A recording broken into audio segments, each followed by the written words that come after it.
Frank Lawson here. 20 years in crime journalism teaches you that the most important stories rarely come from press releases or police briefings. They come from people. Real people who lived through something that changed them. People who need someone to listen, to understand, to tell it right. I collect these stories. Keep them. Preserve them in an archive that spans 2 decades of American crime. The solved and unsolved, the public and hidden, the cases that made headlines and the ones that should have. This story?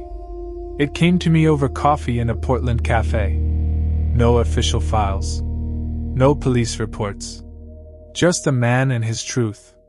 This story came to me differently than most. No anonymous envelope. No dusty archive. No midnight phone call from a stranger. This one came over coffee. I met Michael Harris at a small cafe in Portland, Oregon, on a Tuesday morning in March. He was already there when I arrived, sitting at a corner table with his back to the wall. Old habit. The kind you don't lose after 18 years in special operations. He had a cup of black coffee in front of him, untouched. He was watching the door. He looked exactly like what he was. 45 years old. 6'1". 210 pounds of muscle that hadn't gone soft despite 2 years out of the military. Dark hair going gray at the temples. A face that had been weathered by sun and wind and things that don't have names in civilian life. His hands were wrapped around the coffee cup. Large hands. Scarred across the knuckles. The hands of a man who had spent his life solving problems that couldn't be solved with words. He stood when I walked in. We shook hands. He sat back down and looked at me for a long moment before he spoke. I made mistakes, he said. A lot of them. I need you to understand that before I tell you anything else. I thought I was saving my daughter. I thought I knew exactly what was happening and exactly what needed to be done. I was wrong about almost everything. He picked up his coffee. Set it back down without drinking. But I want other fathers to understand something. Sometimes our kids don't disappear. Sometimes they run. And before you turn the whole world upside down looking for whoever took them, you need to ask yourself one question. He looked at me with eyes that had seen war and loss and the particular kind of devastation that only family can cause. Why would they run from you? This is his story. Portland, Oregon. September 2019. Michael Harris had been back in civilian life for 2 years when his daughter vanished. He'd left the Army in 2017, medically discharged after a training accident left him with 3 broken vertebrae and a knee that would never work quite right again. 18 years of service. 3 tours in Afghanistan. 1 in Iraq. More classified operations than he was allowed to talk about. He'd done things in the name of his country that he'd spent years trying to make peace with. Coming home was supposed to be the easy part. It wasn't. He settled in Portland because that's where his ex-wife Linda lived. Linda Hargrove, 42, a high school art teacher with kind eyes and the patience of a saint, which she needed during the years she spent as a military spouse. They'd divorced in 2015, while Michael was still active duty.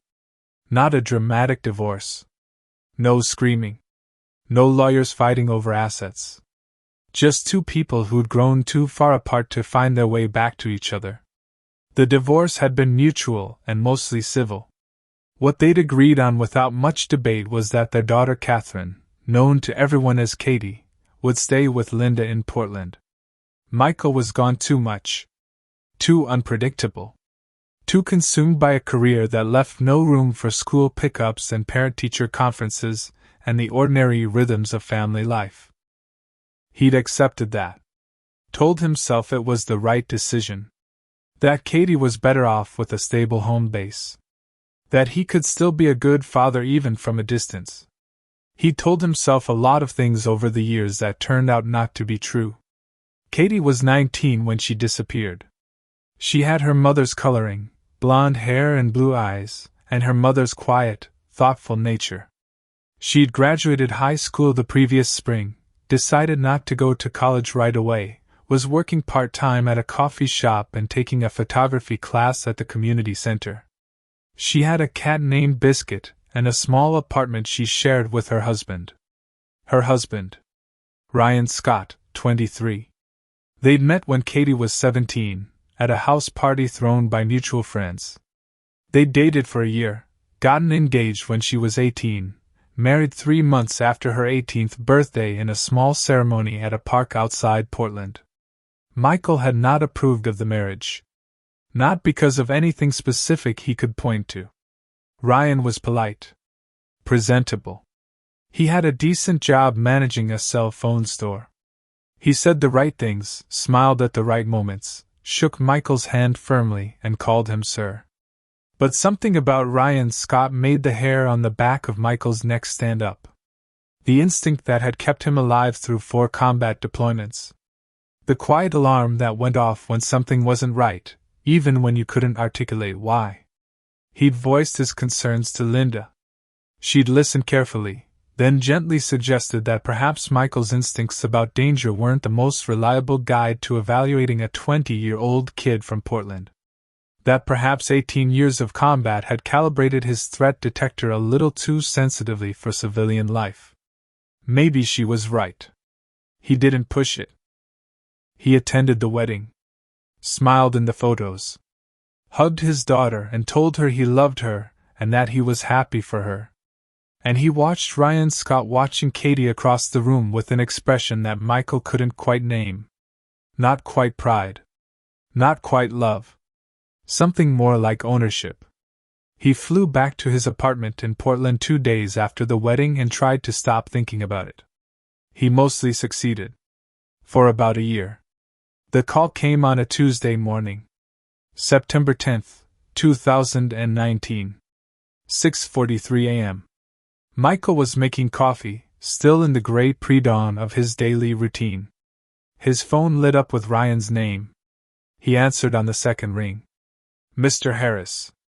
Ryan's voice was tight. Controlled. I don't want to alarm you. But Katie didn't come home last night. I woke up this morning and she wasn't here. Her car is gone. I don't know where she is.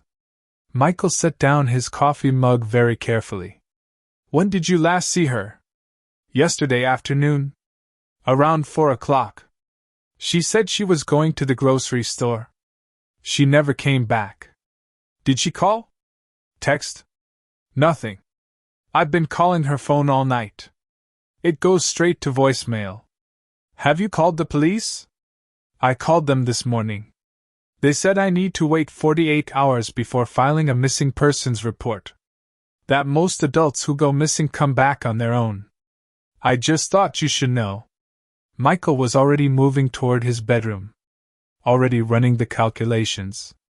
Time elapsed, approximately 14 hours. Last known location, headed to a grocery store. Vehicle, a blue 2016 Honda Civic. Phone, off or dead. I'll be there in 20 minutes, he said. He was there in 15. Ryan Scott opened the door looking disheveled. Unshaven, dark circles under his eyes, wearing the same clothes he'd apparently been in all night. He stepped back to let Michael in.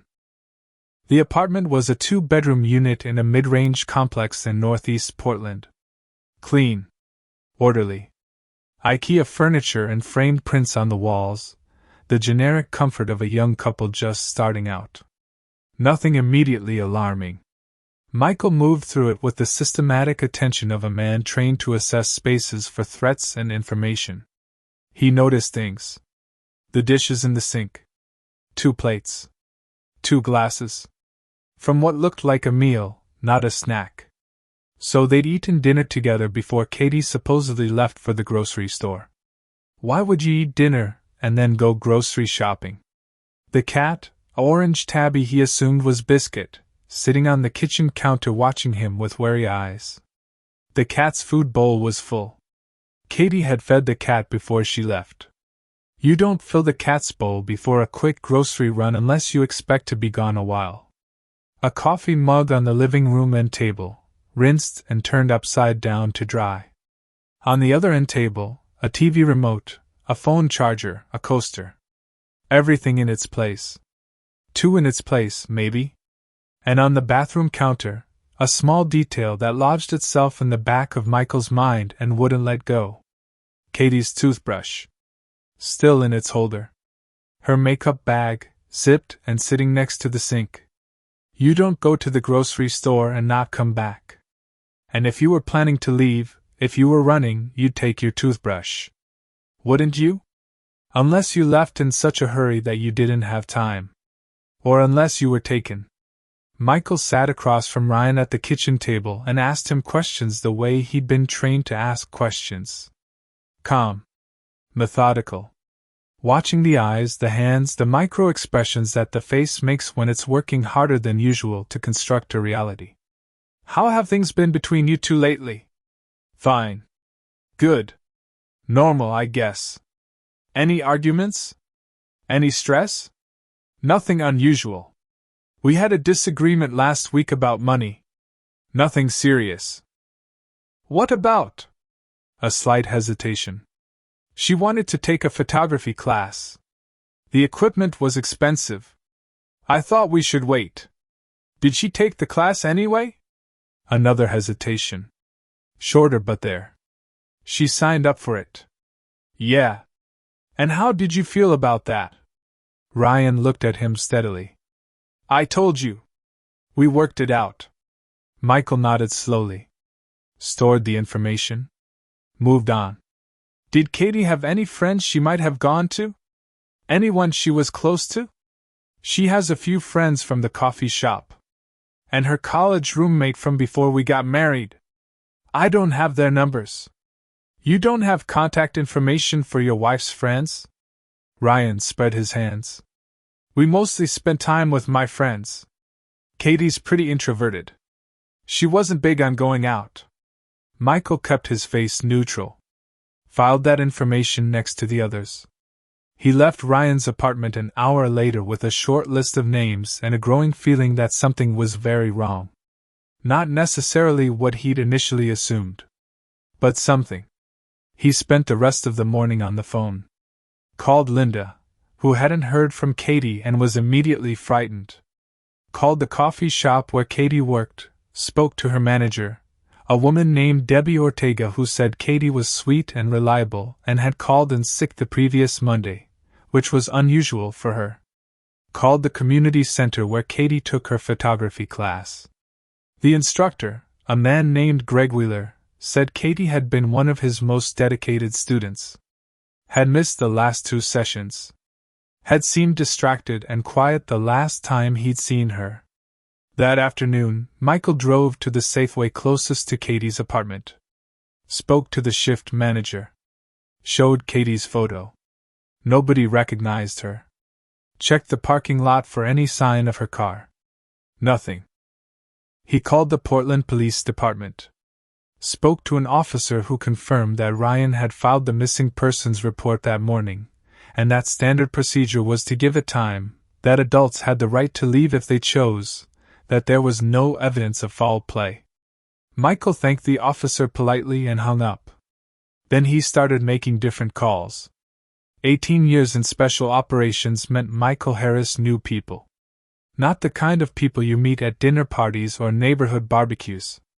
The kind of people who could run a license plate in 30 seconds, pull cell phone records without a warrant, or tell you whether a particular section of a city had seen increased activity from criminal networks in the past 6 months. He called 3 of them in the next 2 hours. The first was a former Army intelligence officer named Danny Reeves, now working private security in Seattle. Danny ran Katie's name through several databases while Michael waited on the phone. No hospital admissions. No police contact. No activity on her credit cards since the previous afternoon, when she'd bought gas at a station 4 blocks from her apartment. The second call was to a woman named Teresa Walsh, who worked for a nonprofit that tracked human trafficking activity in the Pacific Northwest. Michael had met her 3 years earlier at a veterans advocacy event. He'd stayed in touch, in the way that people stay in touch when they sense they might need each other someday. I need to know if there's been any uptick in trafficking activity in Northeast Portland, he told her. Teresa was quiet for a moment. Why are you asking, Michael? My daughter is missing. Another pause. Then, I'm going to send you some information. But I want you to promise me you'll share it with the police. Of course, he said. He was lying. He had no intention of waiting for the police. The information Teresa sent him was a recent report on trafficking networks operating in the Portland area. 3 known groups. 1 primarily targeting runaways and homeless youth. 1 connected to a larger West Coast operation moving women across state lines. 1 smaller, newer, more opportunistic. All 3 had been the subject of ongoing investigations by Portland PD and the FBI. Michael read every word. Then he picked up his phone and made his 3rd call. To a man he hadn't spoken to in 4 years. A man whose name he'd stored in his phone under a fake contact name, because that was the kind of man he was. The man picked up on the first ring. Harris. Long time. I need information on the Portland trafficking networks. Specifically the smaller operations. Who's running them, where they operate, how they move product. There was a long silence. Product, the man said. That's a hell of a word to use. That's what they call it. I need to know. And if I tell you this, what are you planning to do with it? Whatever needs to be done. Another silence. Then, I'll have something for you by tonight. Michael Harris spent the afternoon preparing. Not emotionally. He'd already done that, in the 15 minutes between Ryan's phone call and arriving at the apartment. He'd felt the fear, the cold rush of it, and then he'd set it aside. Fear was information. Fear told you what mattered.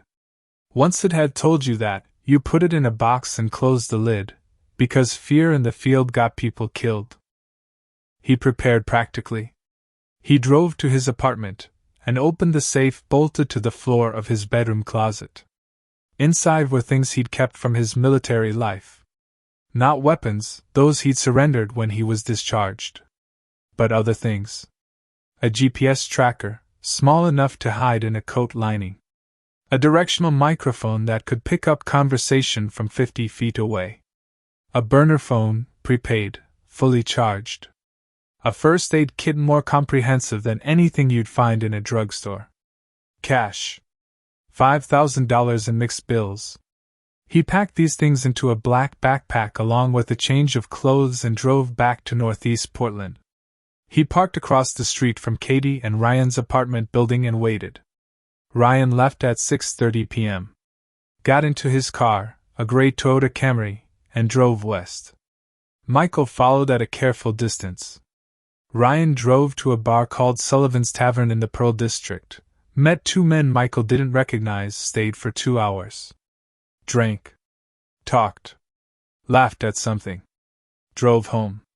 Nothing in the behavior of a man whose wife had been missing for over 24 hours, and who was terrified for her safety. Michael sat in his car outside the apartment building until midnight, turning that observation over in his mind. The information arrived at 11:40 p.m.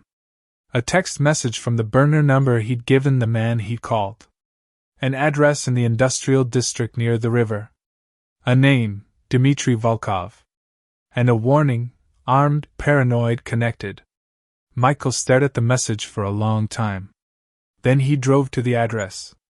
The building was a converted warehouse, the kind of structure that had once stored lumber or manufacturing equipment, and now sat in the ambiguous zone between abandoned and repurposed. A light on the 2nd floor. A car parked on the side street. A security camera mounted above the loading dock door, its red light steady in the dark. Michael studied it from his car for 40 minutes. Mapped the exits. Noted the patterns of movement in the windows. Calculated approaches and retreats. Then he drove away. Not because he was afraid. Because he was disciplined.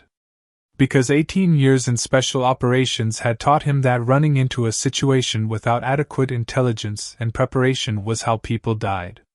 He had one piece of information and a name. He needed more before he went through that door. He spent the next 3 days in a kind of controlled intensity that he hadn't felt since leaving the army. Moving through Portland's shadows, following threads, building a picture. He found Ryan's name and some information he'd been given. A minor connection, a cell phone number that had called one of the numbers associated with Volkov's network. The connection was thin. Could mean almost anything. But it was there. He took it as confirmation that Ryan had sold his daughter. He told himself this was logic.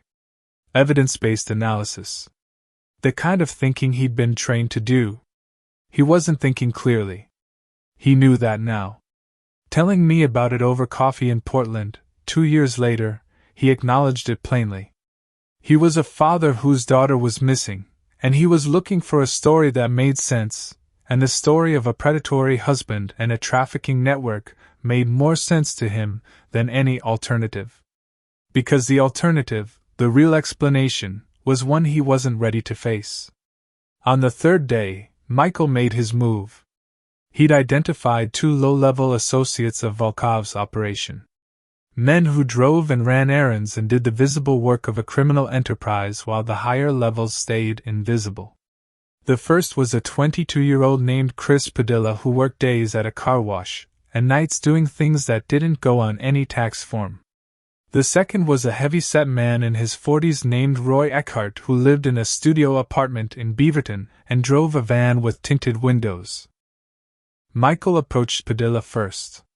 He waited outside the car wash until the young man's shift ended, then followed him to a convenience store parking lot. Got out of his car. Walked up to Padilla as he was unlocking his bike. The conversation was brief. Michael was not threatening, exactly. He was simply very clear. He was a man looking for his daughter. He had information suggesting that people Padilla worked with might know where she was. He wanted that information. And he was the kind of man who would keep asking until he got it. Padilla looked at Michael Harris for about 5 seconds. Looked at the size of him. The stillness. The eyes that said this was not a negotiation. "I don't know anything about a girl," Padilla said. "I know you don't," Michael said. "But tell me about Volkov's operation and I'll decide whether I believe you." Padilla told him. Not everything. Probably not even close to everything. But enough for Michael to confirm that Volkov's network existed, was active, and primarily dealt in movement of people across state lines. Primarily young women. Primarily those who were already vulnerable, homeless, addicted, desperate. No mention of a missing girl from a northeast Portland apartment. No mention of a blue Honda Civic. No mention of anything that pointed to Katie. Michael thanked him and walked away.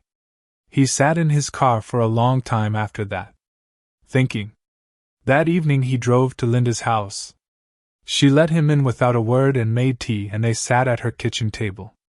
She'd been crying. Her eyes were red and swollen, and she looked like a woman who hadn't slept in 3 days, which was exactly what she was. "The police called," she said. "They found her car." Michael went very still. "Where?" "A park-and-ride lot near the light rail. In Gresham. It's been there since Tuesday morning." Gresham. East of Portland. The light rail. She left her car. She got on the train. She went somewhere. Not someone took her. She left. Michael sat with that for a moment. "Does Ryan know?" "The police told him. He called me afterward. He was..." She stopped. Started again. "He was angry, Michael." "Not scared. Not relieved. Angry. He said she was probably staying with one of her friends, and she'd better come home soon." Michael looked at his ex-wife. "Tell me what you know about their marriage." Linda wrapped her hands around her mug. "I know what you know. They seemed happy. They..." "Linda." She was quiet. Tell me what you actually know. She closed her eyes. When she opened them, there was something different in them. Exhaustion and grief and a terrible honesty. 6 months ago, Katie called me. She was crying. She said she and Ryan had had a fight. I asked her if she was okay. She said yes. She said it was nothing. I asked her if he had ever hurt her. She stopped. She said no. But the way she said it, Michael? The way she said no? Too fast. Too certain. Like she'd practiced it. Michael felt something shift in his chest. Slow and heavy, like tectonic plates moving. What else? She stopped seeing her friends. She used to have coffee with her friend Amanda every Sunday morning. Then she stopped. Amanda texted me a few months ago asking if Katie was okay. Said she tried to reach her and Ryan always seemed to answer her phone. Ryan answered her phone. That's what Amanda said. Michael stared at the table. At the grain of the wood. At his own hands. He'd spent 3 days building a case against a human trafficking network. He'd confronted a 22-year-old kid in a parking lot. He'd been planning his approach to a warehouse near the river where he was certain his daughter was being held. And all along, the answer had been in his daughter's apartment. In the controlled way Ryan had answered his questions. In the cat's food bowl filled before a quick grocery run. In the toothbrush still in its holder on the bathroom counter. She hadn't packed her toothbrush because she'd been planning to leave for a while, and she'd been so careful not to leave any obvious signs that she'd been planning. She'd moved small things out gradually, over days or weeks. She'd left the toothbrush on purpose, or forgotten it in the fear and urgency of finally going. But she'd gone. She'd chosen to go. And he, with all his training and his intelligence, and his years of reading situations, had looked at the evidence of his daughter's escape and interpreted it as evidence of her abduction. Because it was easier. Because the alternative required asking what had happened to his daughter while he was busy being a soldier, and then being damaged, and then trying to put himself back together. What had happened to her in the home she shared with a man Michael had met at the wedding and distrusted and then let go, because Linda said maybe his threat detector was miscalibrated. He drove home that night and sat in the dark for a long time. The next morning, he called Amanda Briggs. Katie's friend. The one who'd been texting Linda. He got her number from Linda and called at 9 a.m. Amanda answered immediately. Like she'd been waiting. Is she okay? Was the first thing Amanda said. Please just tell me she's okay. I'm trying to find out. I'm Katie's father. I need to ask you some things. Amanda was 20 years old, worked at a daycare center, had been Katie's friend since 9th grade. She told Michael what she knew in a voice that shook with controlled emotion. Katie had confided in her. Not everything. Not all at once. Over months of texts and a few secret meetings, coffee at a cafe far from Katie's apartment, paid for with cash because Ryan monitored the credit card statements. Ryan Scott was not the polite, presentable young man he appeared to be. He monitored Katie's phone. Checked her messages. Required her to tell him where she was going and when she'd be back. He had opinions about how she dressed, what she ate, how she talked to people. He had rules, lots of rules, many of which Katie had never told anyone because she was ashamed to say out loud how many things in her own life she was not allowed to control. He had never hit her. Amanda said this carefully, like she understood it was the thing people asked first. He had never left visible marks. But he had grabbed her arm hard enough to leave a bruise once, after she'd stayed at Amanda's longer than she was supposed to. He had put his hand around her wrist and leaned close and spoken quietly, and what he said Amanda didn't know, but Katie had been different after that. More careful. More watchful. He was methodical about it. Patient.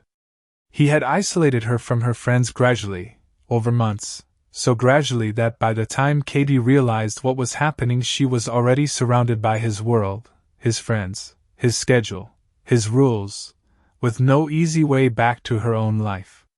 She had been trying to leave for 4 months before she finally went. She'd been planning it carefully. Secretly. The way a hostage plans an escape, Michael thought. Which was what she was. Michael thanked Amanda and hung up and sat in his car in a grocery store parking lot and felt the full weight of what he'd missed and what it had cost his daughter and what he needed to do next. Then he made a phone call. Not to his army contacts. Not to Teresa Walsh at the trafficking nonprofit. He called a number that Amanda had given him before he hung up. A number she said Katie had memorized, in case she needed it, in case everything went wrong. The phone rang twice. Rose Haven. A woman's voice answered. How can I help you? Rose Haven was a shelter for survivors of domestic violence in Portland. It had been operating since 1983. It provided emergency housing, legal advocacy, counseling, and something Michael had not fully understood until that moment, safety. Real safety. The kind that doesn't depend on physical strength or tactical training. The woman who answered his call was a case manager named Patricia Dunbar. She was professional and careful, and told him very politely that she could neither confirm nor deny the presence of any individual at the shelter. I understand, Michael said. I just need you to know that I'm her father. That I'm not a threat to her. That I've spent a week looking for her in entirely the wrong places, and I think I finally understand why she ran. Silence on the line. I'd like her to know that I called. That I'm not angry. That I understand she had her reasons. And that whenever she's ready to talk, I'm here. I'll pass that along, Patricia Dunbar said. To whoever it may concern. He drove back to his apartment and waited. She called him 48 hours later. He was sitting on his couch at 7:30 in the evening when his phone rang with an unknown number. He answered it and heard her voice, and for the first moment in 6 days, his chest unclenched. Daddy. Just that word. The one she'd used when she was small, before she became Katie, who was too grown up for Daddy and called him Dad. The one she'd maybe never fully stopped being, underneath everything. Hey, baby. His voice came out rougher than he intended. Are you okay? I'm okay. I'm safe. Good. That's all I needed to know. He heard her exhale. Then, are you mad at me? No, he said. And then, because it was true and because she needed to hear it, I'm mad at myself. For not seeing it sooner. For not being around enough to see it. That's on me. You couldn't have known. I knew something was wrong. The day of your wedding, Katie, I knew something was off about him. I let someone talk me out of trusting my own instincts. And I've been thinking about why I did that, and I think it's because it was easier. Because if I trusted my instincts, I'd have to do something about them, and doing something about them meant being present and involved, and I wasn't sure I knew how to do that anymore. A long silence. I don't blame you, Dad. I know you don't. That almost makes it worse. She laughed. Just a small sound, fragile and real. I'm working on being okay. It's going to take time. I know. I've got time. Know where I need to be. They talked for an hour. He didn't ask her to come home. Didn't ask her when she'd be ready to see him. Didn't push or plan or try to fix anything. He just listened, the way he should have been listening for years, to the voice of his daughter telling him who she was and what she'd been through and what she needed. When they finally said goodbye, he sat for a long time in the quiet of his apartment, holding the phone. Then he called Linda. She called me, he said when she answered. Linda started crying. The sound of it, soft and exhausted and relieved, moved through the phone and landed somewhere in the middle of Michael's chest. She's okay, he said. She's safe. There was still the matter of Ryan Scott. Michael had, in the course of his 6-day search for his daughter, done several things that occupied a gray area between legal and not. He'd obtained information through channels he wasn't going to describe in detail. He'd had a conversation with Chris Padilla in a parking lot that Padilla had probably found intimidating. He'd conducted surveillance on a private citizen, his son-in-law, without authorization. He'd accessed the warehouse property at 2 in the morning to examine it from the outside, which was technically trespassing. None of these things came to serious legal consequence, in part because Padilla had no interest in involving the police in anything, and in part because the Portland Police Department had bigger concerns than an overprotective father who'd spent a week doing things he shouldn't have. But Michael made a decision. He went to the Portland Police Department and asked to speak to a detective about a domestic abuse case.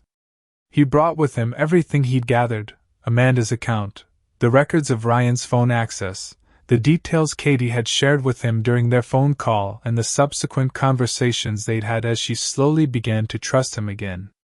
The detective he spoke to was a woman named Sandra Ortega, Domestic Violence Unit, 15 years on the force. She listened to everything he had to say. Took notes. Asked good questions. "She'll need to file a report herself," Sandra said at the end. "Or a statement. Without her cooperation, our options are limited." "I know. I think she'll be willing. She's getting there. The counselors at Rose Haven are excellent. If she's working with them, she's in good hands. These things move at the survivor's pace. Not ours." Michael nodded. "I understand that now. Took me a while." He paused. "Is there anything I can do? Legally?" Sandra looked at him steadily. "You can be what she needs you to be. Which, from what you're telling me, is available. Present. Patient. Not the man who's going to go handle it." He absorbed that. Noted. Katie did file a report. 6 weeks later, sitting in Sandra Ortega's office at the Portland PD Domestic Violence Unit, with a counselor from Rose Haven beside her and Michael waiting in the hallway because she'd asked him to be there but not in the room, Ryan Scott was investigated. What the investigation found was consistent with what Amanda and Katie had described. A pattern of controlling behavior, financial abuse, isolation, intimidation. The physical incident, the grab, the bruise, the words spoken close and quiet, was documented. He was charged with 4th-degree assault and harassment. The charges were not as serious as Michael would have liked. He said this plainly, sitting across from me in that Portland cafe. He wanted more. He wanted something that felt commensurate with what his daughter had lived through, with the fears she'd carried for a year and a half, with the careful secret planning of her escape. But Katie was the one who decided how far to push the legal process. And she decided to let the charges stand as they were. She was focused on her own healing, not on destroying Ryan. That was her right, and Michael had learned painfully to respect her decisions about her own life. Ryan Scott accepted a plea deal. Pleaded guilty to harassment. Received a suspended sentence and 2 years of supervised probation, with a requirement to complete a domestic violence intervention program. He and Katie divorced. She kept the cat. Michael Harris spent the following year rebuilding his relationship with his daughter from the ground up. Slowly. Imperfectly. With a lot of mistakes and a lot of conversations, and eventually, gradually, something that started to feel like trust. He also spent some of that year dealing with the consequences of his 6-day manhunt. Not legal consequences, mostly, but personal ones. The conversation he had to have with Linda about why he'd spent 3 days focused on a trafficking network instead of asking the obvious question about Ryan. The conversation he had with Amanda Briggs, who was polite but clear about the fact that she'd watched Katie disappear into Ryan's control for a year and had felt helpless, and that knowing Katie's father had spent the week of her escape looking for traffickers instead of understanding what was actually happening was not a comfortable thing to sit with. And the conversation he had with himself, late at night, in the particular quiet of a man alone with his failures. He had 18 years of training that taught him to assess situations, gather intelligence, identify threats, and neutralize them. He had run that process for 6 days on behalf of his daughter and come to almost entirely wrong conclusions. Not because his training failed him. Because he'd applied it to the wrong problem. He'd been looking for an external threat because that was the kind of threat he understood. The kind he could find and face and defeat. The kind that existed out there, in warehouses near rivers and criminal networks, and the actions of strangers. The actual threat to his daughter had been internal. Domestic. Intimate. The slow daily erosion of a young woman's sense of herself by someone who claimed to love her. The kind of threat that doesn't announce itself, doesn't show up on databases, doesn't respond to directional microphones or GPS trackers or the skills of a man trained in special operations. The kind of threat that you only see if you're paying attention to your daughter. Really paying attention. Not from a distance, not through the filter of your own assumptions about what danger looks like, but up close, in the ordinary moments that reveal who she is and how she is and whether she's okay. He hadn't been paying that kind of attention. He knew it. He owned it.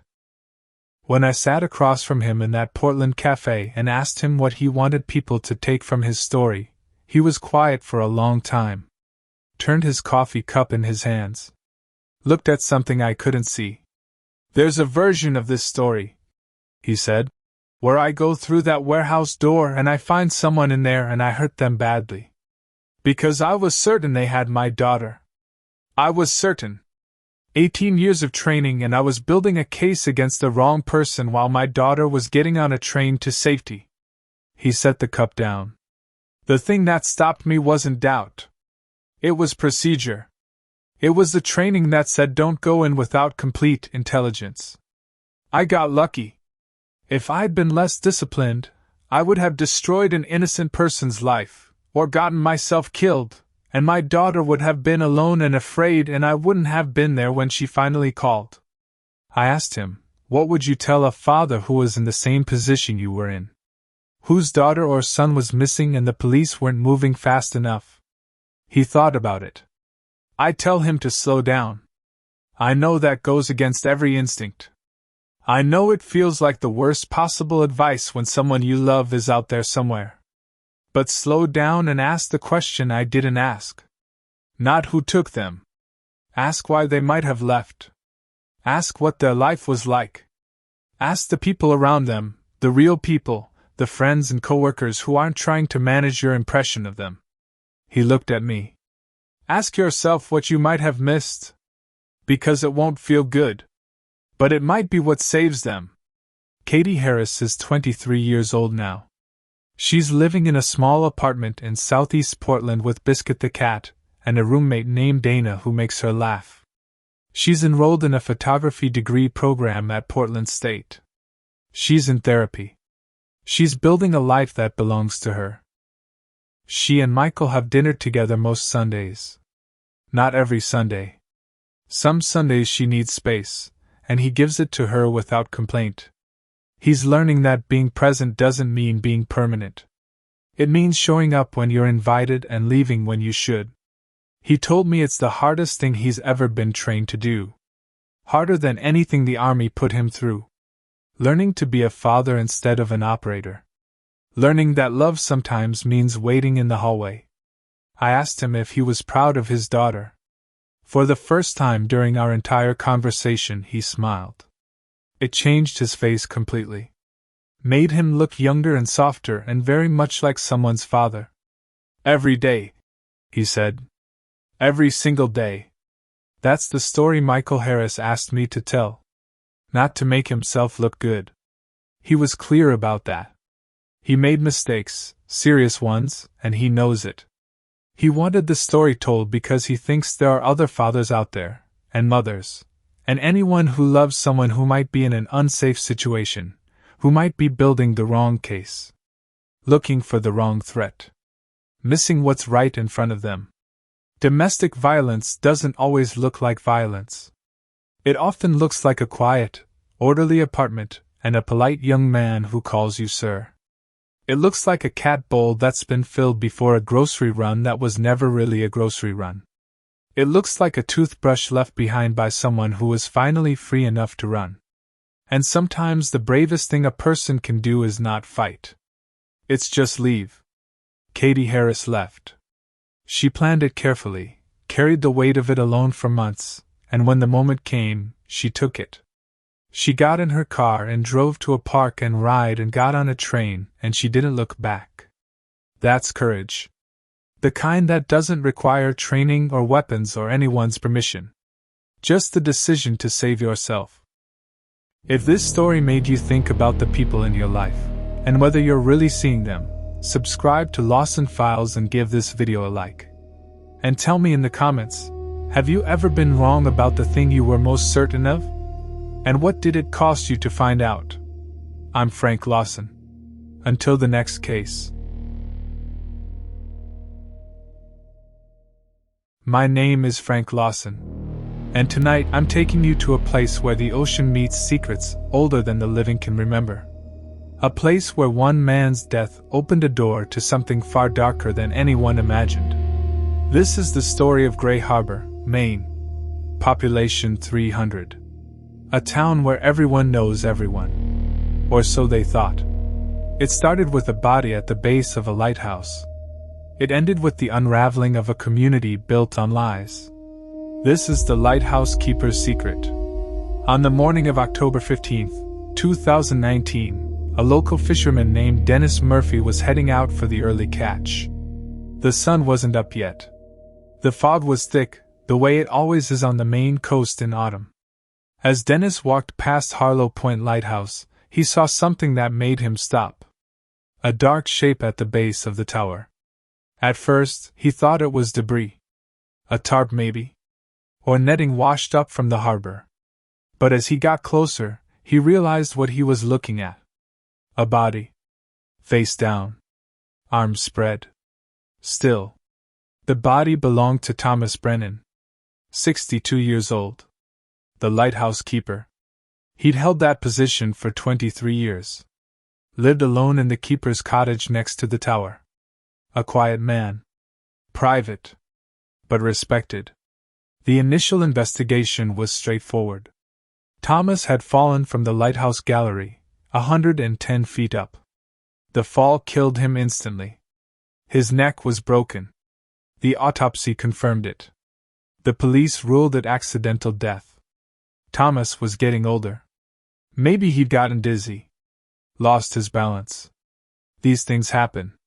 The town mourned quietly. Thomas didn't have family. No wife, no children. His funeral was small. The lighthouse was automated anyway, had been for years. Thomas's job was mostly maintenance. Making sure the light kept working. Keeping the place clean. The town moved on. But I couldn't. I first heard about Thomas Brennan from a colleague at the Portland Press-Herald. She mentioned it in passing. Lighthouse keeper dies in fall. Sad, but not particularly newsworthy. Except for one detail. A detail that caught my attention. Thomas Brennan kept an encrypted journal. And the police found it in his cottage the day after his death. Encrypted. Why would a lighthouse keeper encrypt his journal? What secrets did a man living alone in a lighthouse need to hide? I drove up to Gray Harbor 2 weeks after Thomas's death. The town sat on a rocky peninsula, isolated from the mainland by a single 2-lane road. The kind of place where tourists came in summer to eat lobster and take photos. Then left. The locals preferred it that way. I checked into the Harbor Inn. It was the off-season, so I was one of only 3 guests. The owner, a woman in her 60s named Ruth, barely looked up when I signed the register. "Here for the foliage?" she asked. "Something like that. I'm a journalist. I'm looking into Thomas Brennan's death." Her expression changed. Hardened. "That was an accident. Poor man fell. There's nothing to look into. I heard he kept a journal. An encrypted one. Don't know anything about that." But she did. I could see it in the way she looked away. The way her hands gripped the counter. "Did you know Thomas well?" "Well enough. He came in for dinner sometimes. Kept to himself mostly. Like I said, it was an accident. I thanked her and went up to my room. Small, clean, with a view of the harbor. I could see the lighthouse from my window. White tower, red roof, standing alone on the point. Waves crashed against the rocks below it. That evening, I walked into town.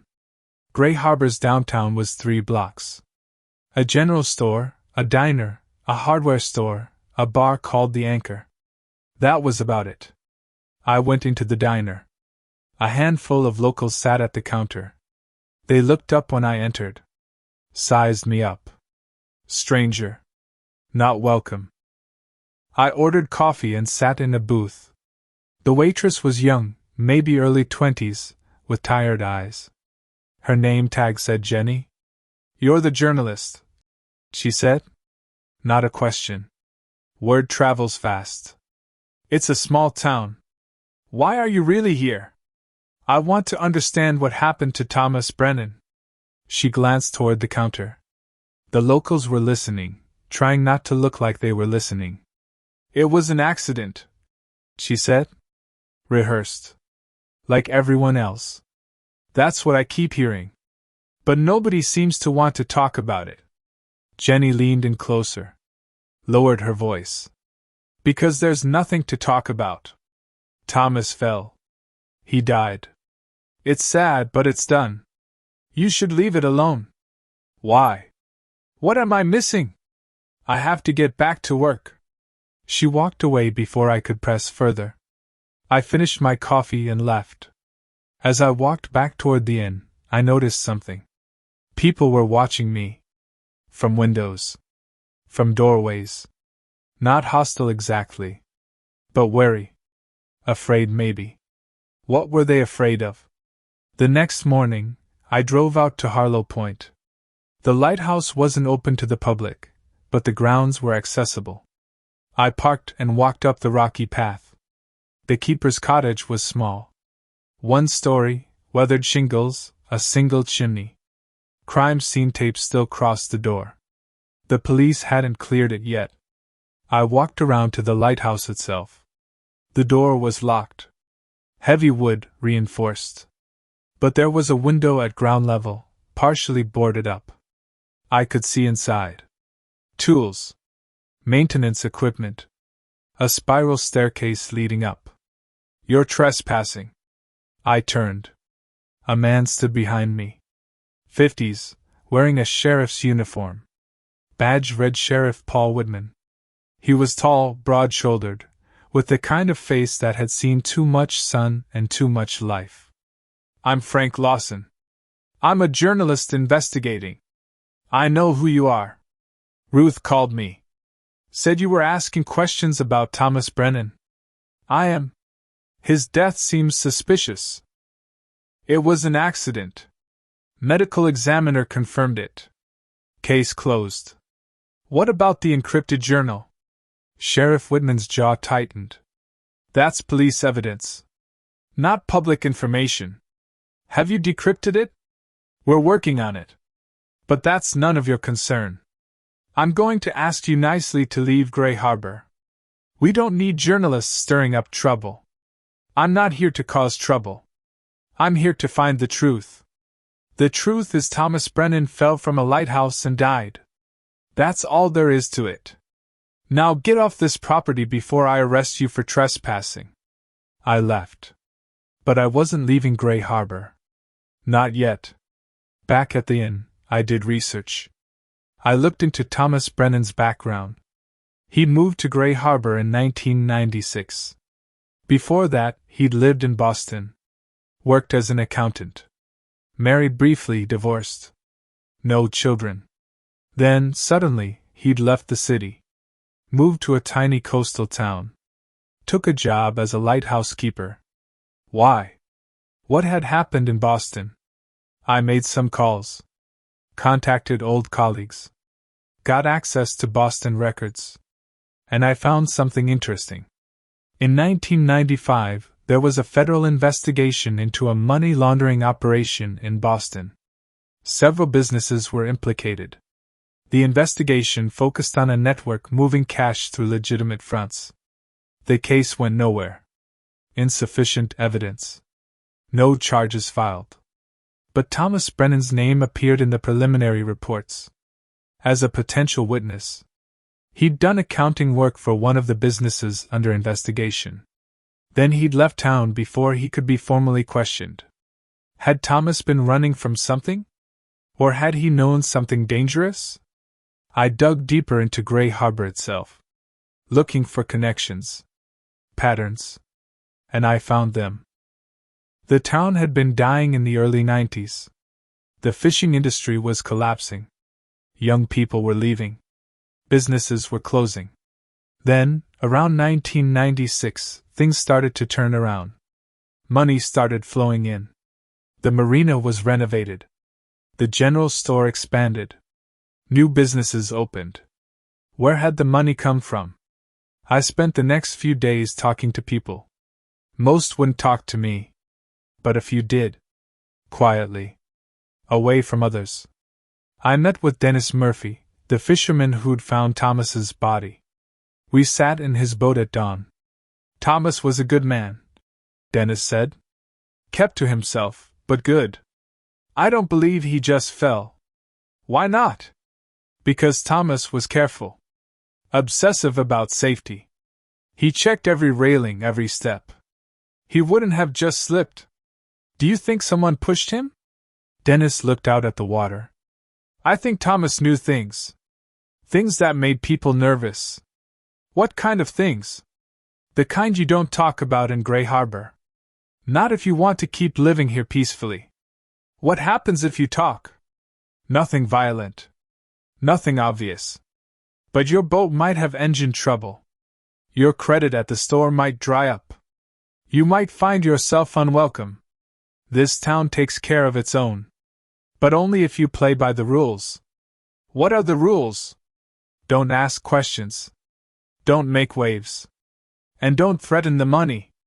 I met with Jenny from the diner again. This time at a park outside of town.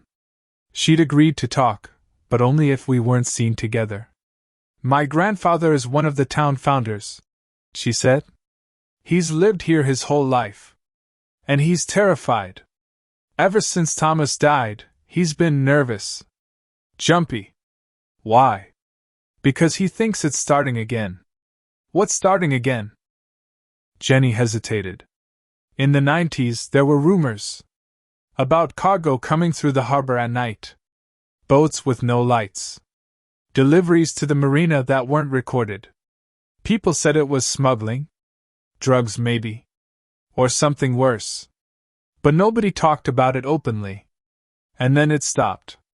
Or at least, we thought it did. You think it never stopped? I think it just got quieter. More careful. And I think Thomas knew about it. Maybe he kept records. Maybe that's what's in his journal. Who's involved? I don't know for sure.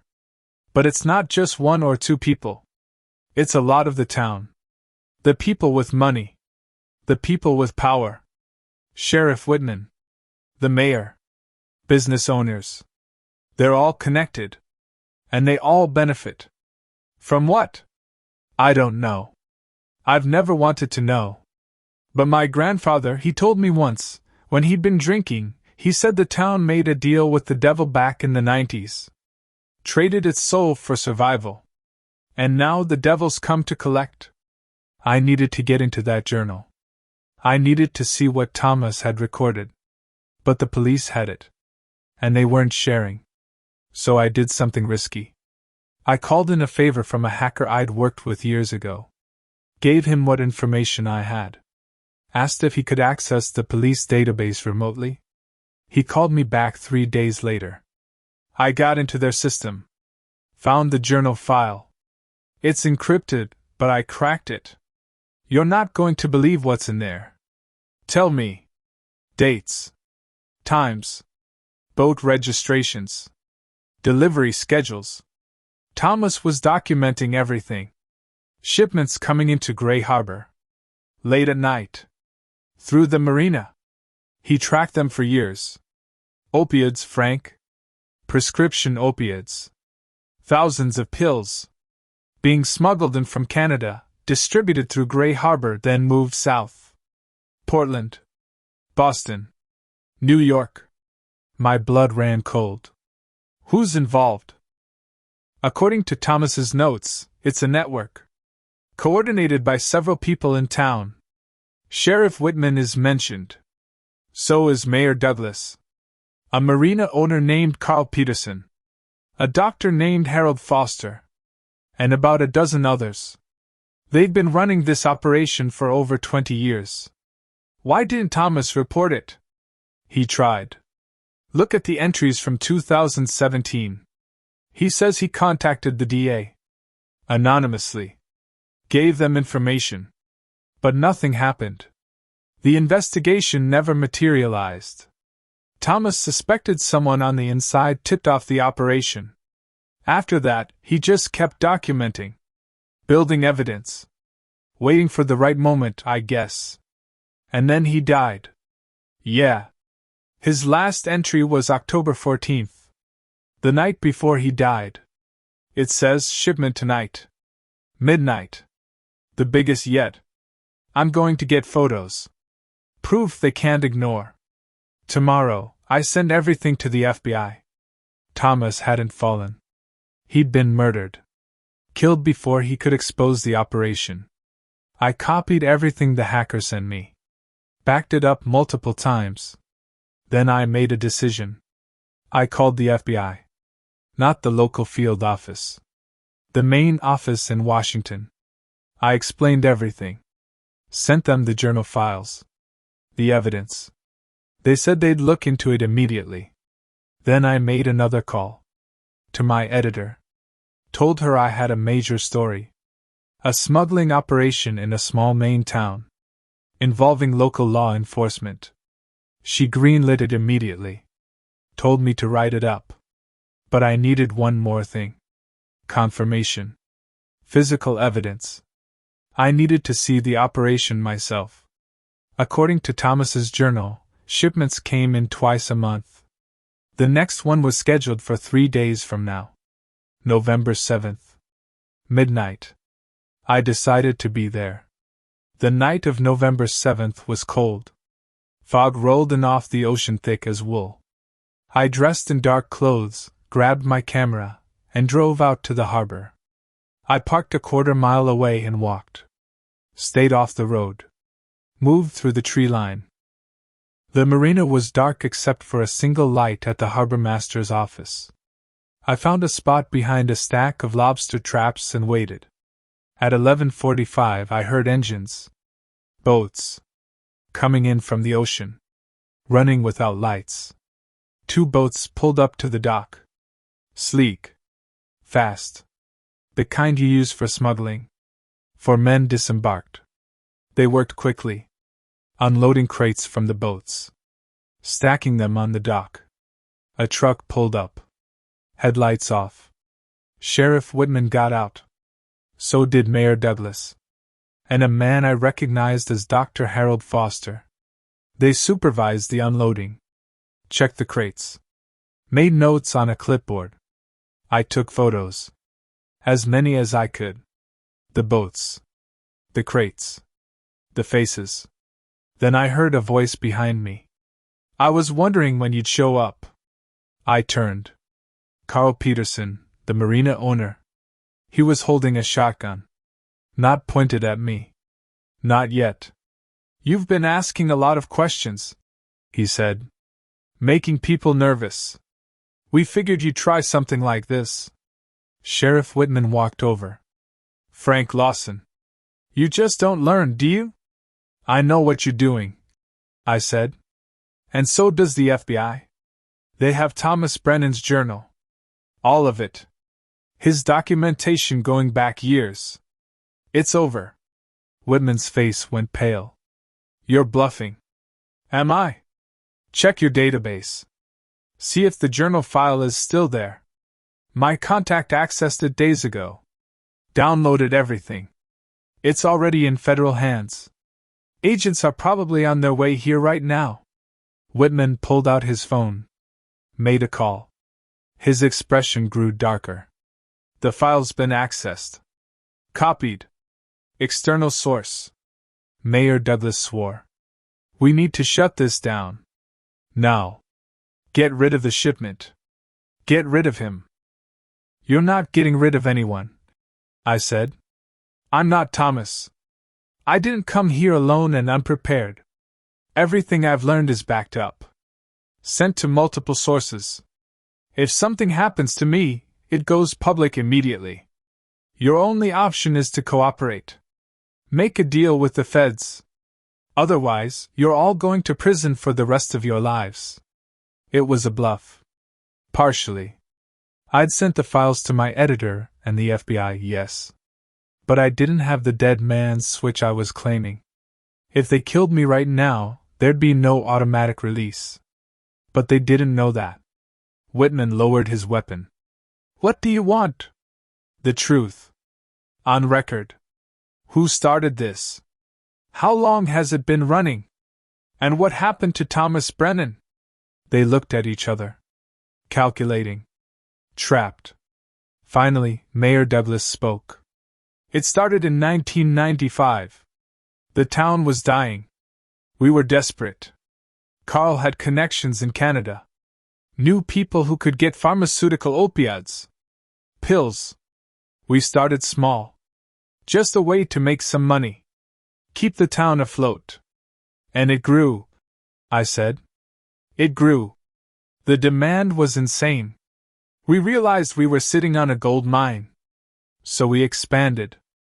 Got more people involved. Made it systematic. The harbor was perfect. Remote. Easy to control. The Coast Guard rarely patrolled this far up. And we had the lighthouse. Thomas's job was to signal when the coast was clear. Flash the light in a pattern. Let the boats know it was safe to come in. But Thomas stopped cooperating. He never fully cooperated, Whitman said bitterly. We recruited him when he moved here. Told him it was just a small operation. Local thing. He didn't ask questions at first. But over the years, he realized what it really was. How big it had gotten. He started keeping records. Threatened to go to the authorities. We managed to convince him to stay quiet. For the good of the town. Everyone benefited from the money. The schools. The hospital. Jobs. But he was going to expose you anyway. Douglas nodded. He called me. October 14th. Said he'd had enough. That he was going to the FBI the next day. We couldn't let that happen. So you killed him? I did, Whitman said quietly. I went to the lighthouse that night. Told Thomas we needed to talk. I got him up in the gallery. We argued. He said he'd rather die than keep protecting us. So I gave him what he wanted. I pushed him. Made it look like he fell. He said it so matter-of-factly. Like he was describing changing a tire. No remorse. Just practicality. You murdered a good man to protect your smuggling operation. We protected our town, Douglas said. Gray Harbor survived because of what we did. Thrived. Everyone here has benefited. You think they'll thank you for destroying that? For taking away their livelihoods? You're delusional if you think anyone will thank you for running drugs and committing murder. Sirens wailed in the distance. Growing louder. The FBI had arrived after all. They must have been closer than I thought. Whitman looked at Douglas. It's over. Yeah, Douglas said. It is. The arrests happened quickly. Sheriff Whitman. Mayor Douglas. Dr. Foster. Carl Peterson. And eventually, 15 more Gray Harbor residents. All charged with drug trafficking, conspiracy, and in Whitman's case, murder. The trial was a media circus. A small Maine town running a massive opioid smuggling operation for over 2 decades. The story made national news. The encrypted journal was the key evidence.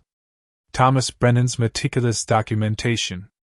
Dates, times, participants, shipment sizes. Years of records. He'd built an airtight case.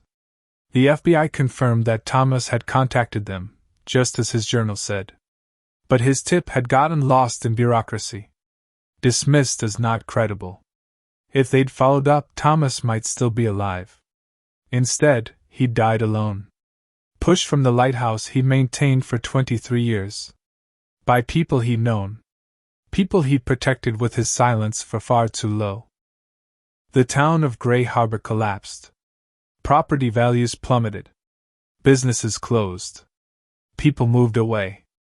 The harbor sits quiet now. The lighthouse still stands, automated and empty. A monument to secrets and lies. I published my story.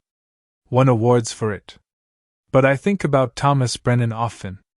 About the choice he made. To finally stand up. To finally tell the truth. Even though he knew it might cost him his life. He was right. It did cost him his life. But his truth outlived him. His journal exposed everything.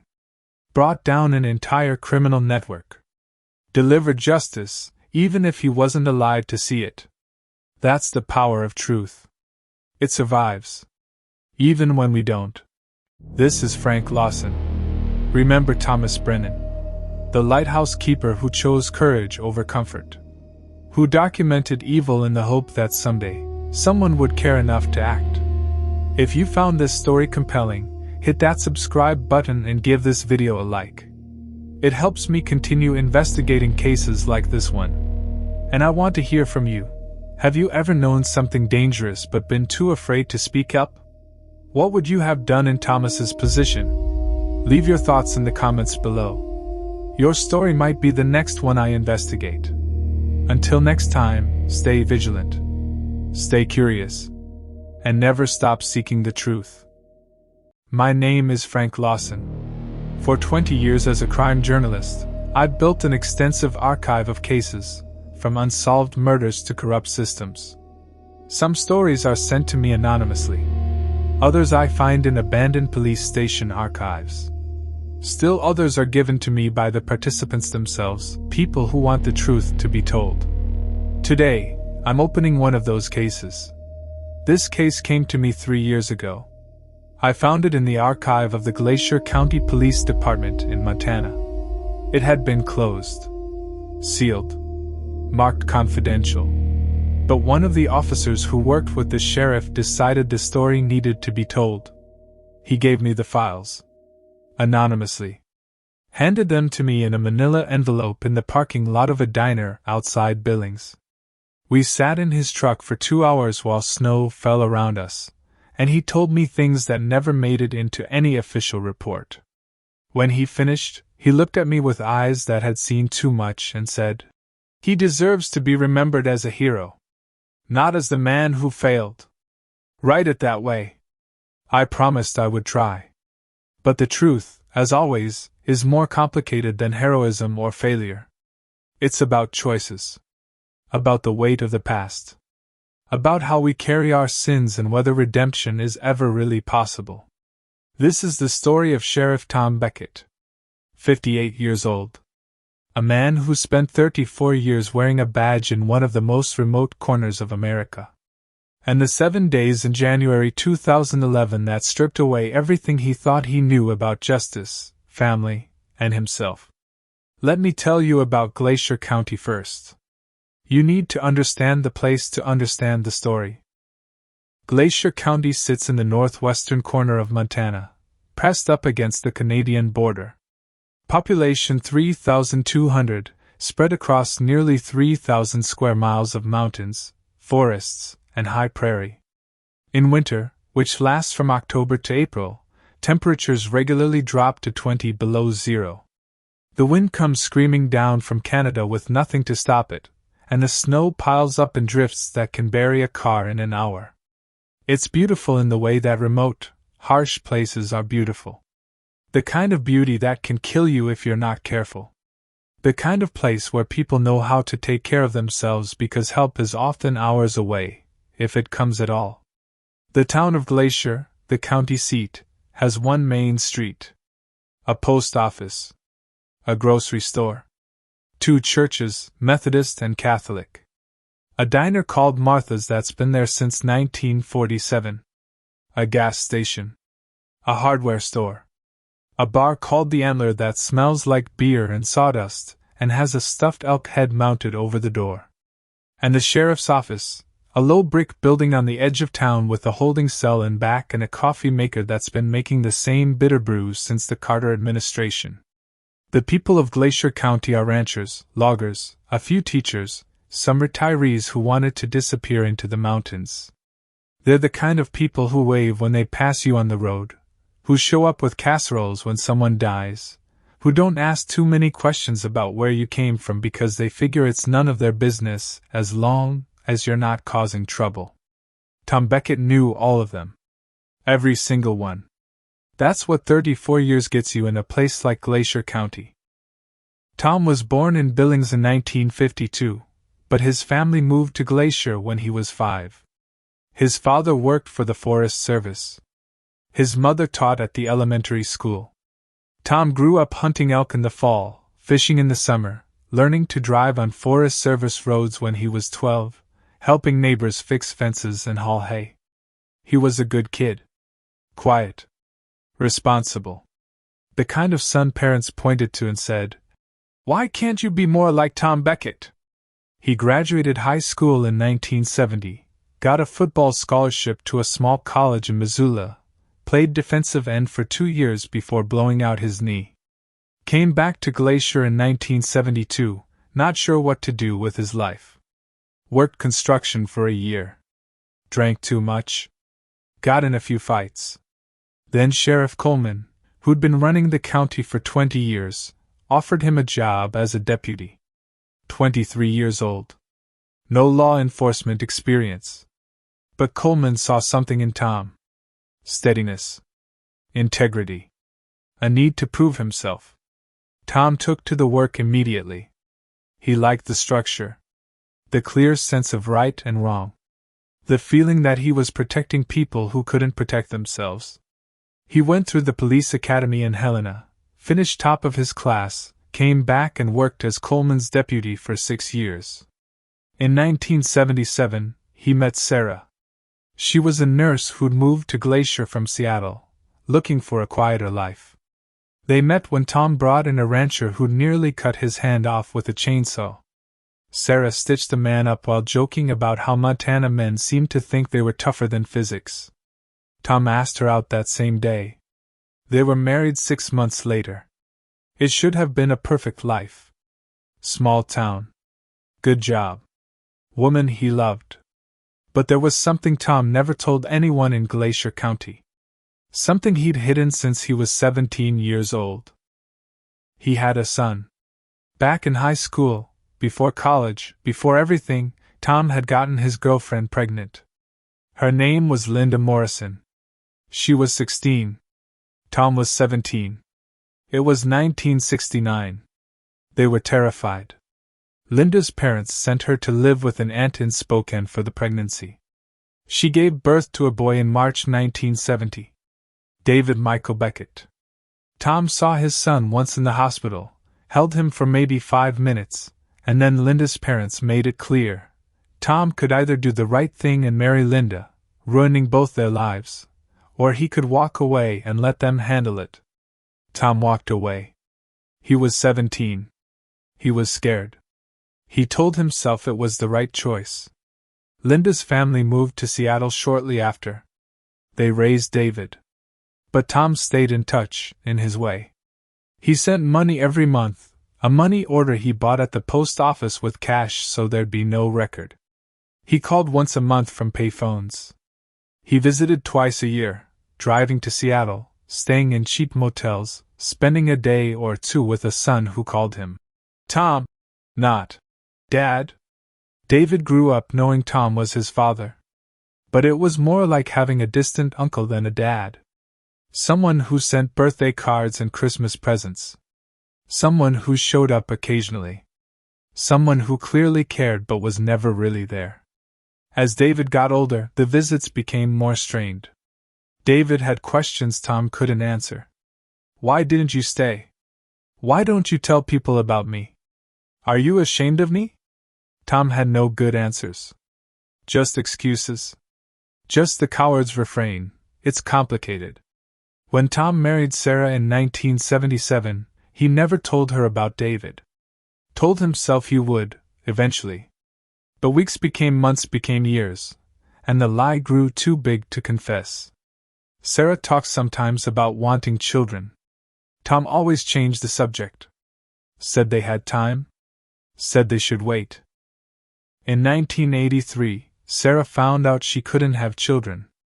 A medical condition she'd been born with but never knew about until she started trying. She was devastated. Tom comforted her, held her while she cried, and hated himself for the secret relief he felt that he'd never have to explain David. In 1984, Sheriff Coleman retired. The county held an election. Tom ran unopposed. At 32 years old, he became sheriff of Glacier County. He'd hold that position for the next 28 years. David grew up in Seattle. Good kid, from what Tom could tell during their brief visits. Smart. Cared about things. Joined the debate team. Got involved in environmental causes. Wanted to make the world better. At 18, he enrolled in community college, planning to transfer to the University of Washington. He also fell in love. Her name was Emily Ross. She was studying to be a teacher. They met in an environmental science class. She got pregnant in the fall of 1990. They were both 19. David called Tom in a panic. I don't know what to do. I'm not ready to be a father. Tom, drowning in irony, tried to give advice. You need to be there for her. For the baby. Don't make the mistakes I made. You really want to lecture me about mistakes? David's anger was sharp and justified. You've seen me maybe 30 times in my entire life. You said money like that makes up for it. Now you want to tell me how to be a father? It was the last real conversation they ever had. 3 months later, on March 14, 1991, Tom got a call from the Washington State Patrol. David had been in a car accident. Single-vehicle collision on a rural highway. He was dead. Tom drove to Seattle immediately. Identified the body. Met Emily, who was 6 months pregnant and destroyed by grief. Met Linda, David's mother, who looked at Tom with pure hatred and said, You don't get to grieve. You weren't his father. You were just a man who sent check. Tom absorbed it. Deserved it. Helped arrange the funeral. Paid for it, though Linda didn't want his money. Stood at the back of the service and listened to people talk about a young man he barely knew. His son. Then he drove back to Montana. Told Sarah there'd been a family emergency, an old friend had died. She accepted it, asked no questions, and Tom buried his grief so deep he almost convinced himself it wasn't there. Almost.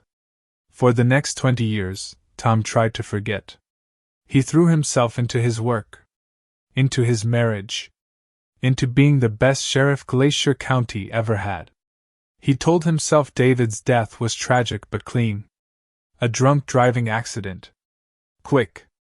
Over. Better than suffering. He told himself these things until he believed them.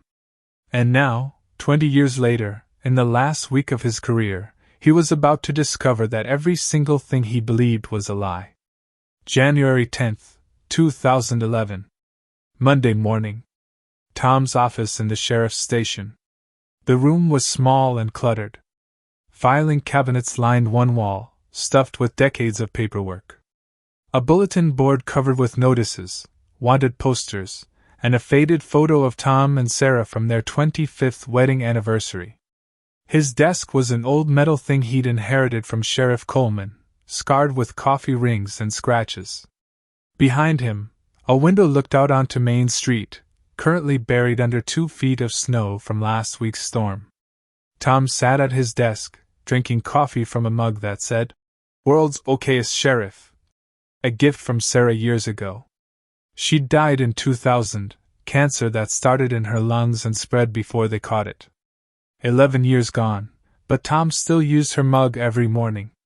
Still talked to her sometimes when he was alone in the office. "One more week, Sarah," he said to the empty room. 7 days and I'm done. Mike can handle it. He's ready. And I'm tired. God, I'm so tired. The coffee was bitter. The same coffee the station had been making since 1977. Tom had once calculated he'd drunk approximately 12,400 cups of this specific brand of terrible coffee. 7 more days would bring it to about 12,450. A legacy measured in caffeine and disappointment. His deputy, Mike Henderson, knocked and entered. Mike was 32, married with 2 kids, former high school football star who'd blown out his knee senior year and ended up staying in Glacier. Joined the sheriff's department 6 years ago. Good cop. Patient. Fair. Would make a fine sheriff. Morning, boss. Quiet night. Just Joey Patterson drunk again. Had to drive him home. His wife says she's leaving him this time. She says that every time? Yeah, but I think she means it now. Found him trying to start his truck in their front yard at 3 a.m. In his underwear. January in Montana in your underwear. That's commitment to bad decisions. Mike grinned. How you feeling? 1 week left. Like a man counting down to freedom. You ready to take over? Ready as I'll be. Nervous, honestly. Big boots to fill. Tom shook his head. I just kept the peace. You'll do the same. Most of the job is knowing people. Knowing when to push and when to give them space. When to arrest and when to drive them home. You've got good instincts, Mike. Trust them. They went over the week's schedule. Nothing major.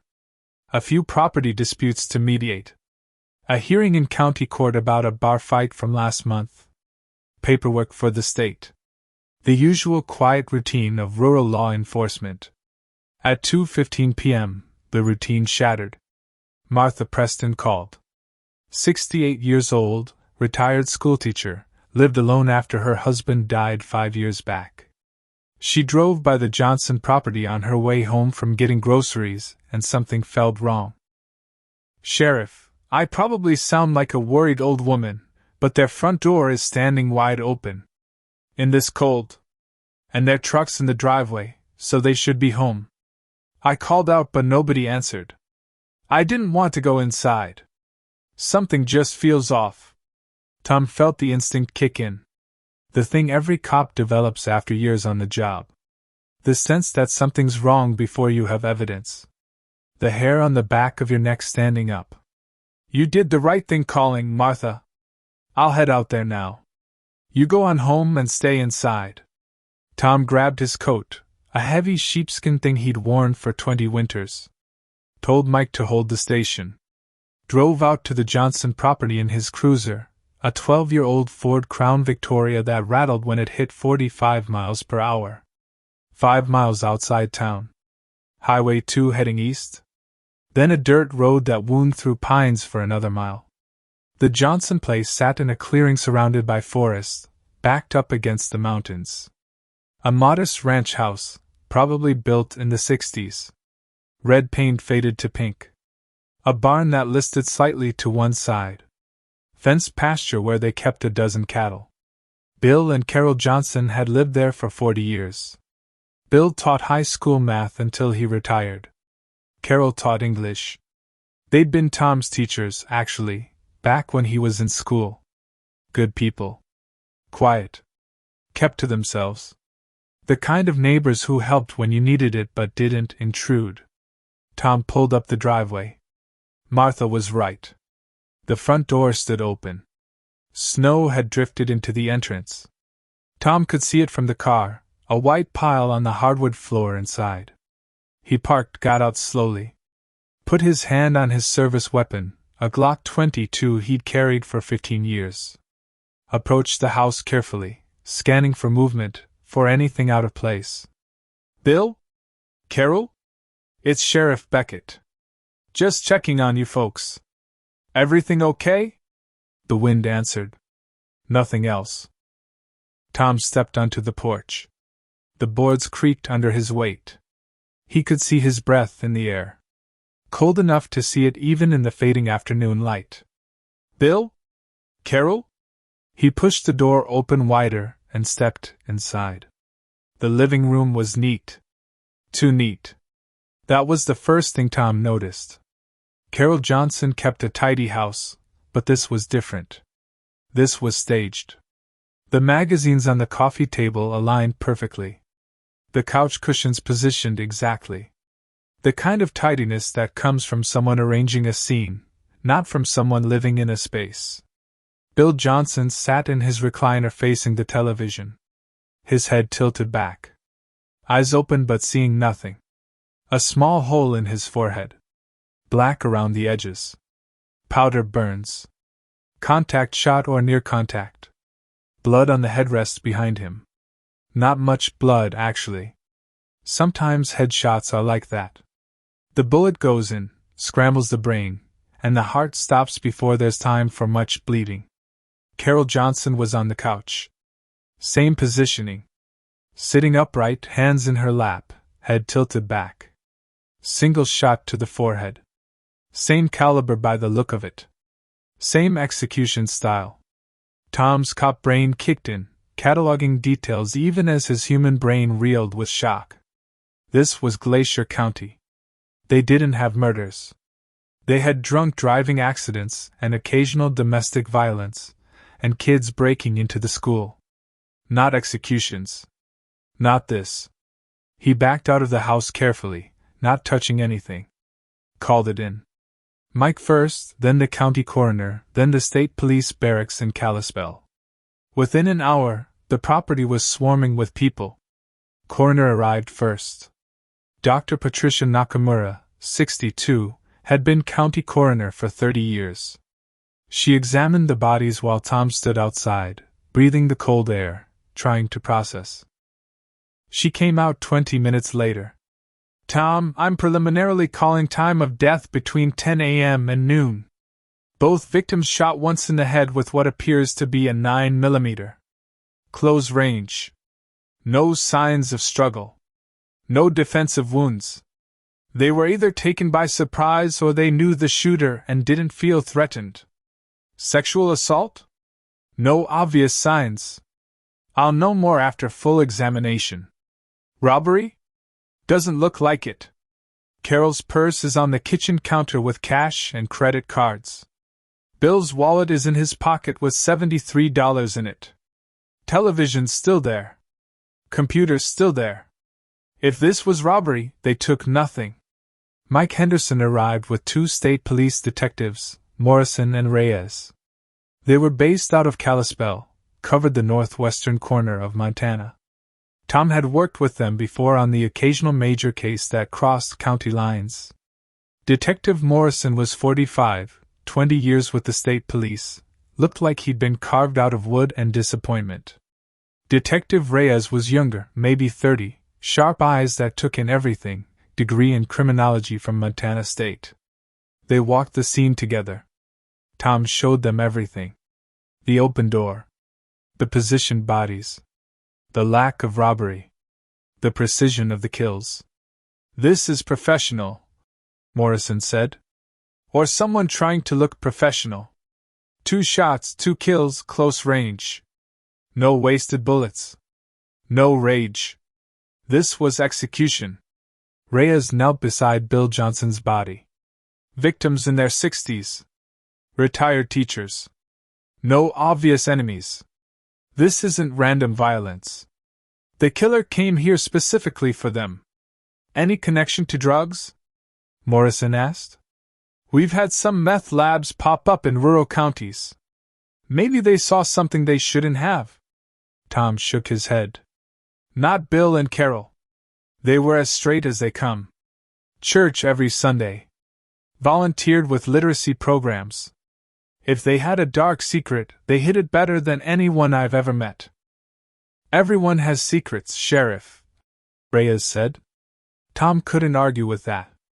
They processed the scene for hours. Took photographs. Collected evidence. Searched the house for anything that might explain why someone would kill two retired teachers in the middle of winter in rural Montana. They found nothing. No forced entry. No signs of struggle. No evidence of any kind except two bodies and two spent shell casings. 9mm, like Patricia said. Common caliber. Could be any one of 10,000 guns.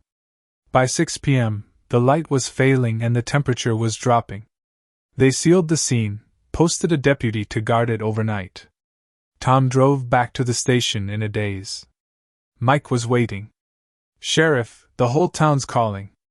Everyone heard. "Everyone wants to know what's happening. Tell them we're investigating. Tell them to lock their doors. And tell them I'll give a statement tomorrow." Tom sat in his office until midnight, going through files, trying to think. Bill and Carol Johnson. 63 and 61. Married 42 years. No children. Few relatives. Quiet life. Why would anyone kill them? He thought about canceling his retirement. Thought about staying on to solve this case. But even as he thought it, he knew it was ego talking. Mike could handle it. The state police were involved. They'd figure it out. Tom drove home to his empty house. Heated up leftover chili. Sat at his kitchen table and stared at nothing. He didn't sleep that night. Just lay in bed, staring at the ceiling, thinking about death and violence and how quickly everything could change. Tuesday morning brought more snow. And another body. The call came at 7:30 a.m. Tom was already at the station, having given up on sleep around 5. Mrs. Wells, the pastor's wife, had gone to the church to bring her husband lunch and found him dead. Tom drove to the Methodist church with Mike and the 2 state detectives. Small white building at the end of Main Street, steeple with a cross, foundation from 1890-something, remodeled a dozen times since. Pastor David Wells was in his office. 71 years old. Silver hair. Kind eyes that would never see anything again. Single gunshot wound to the forehead. Same positioning as the Johnsons. Sitting at his desk. Head tilted back. Shot at close range.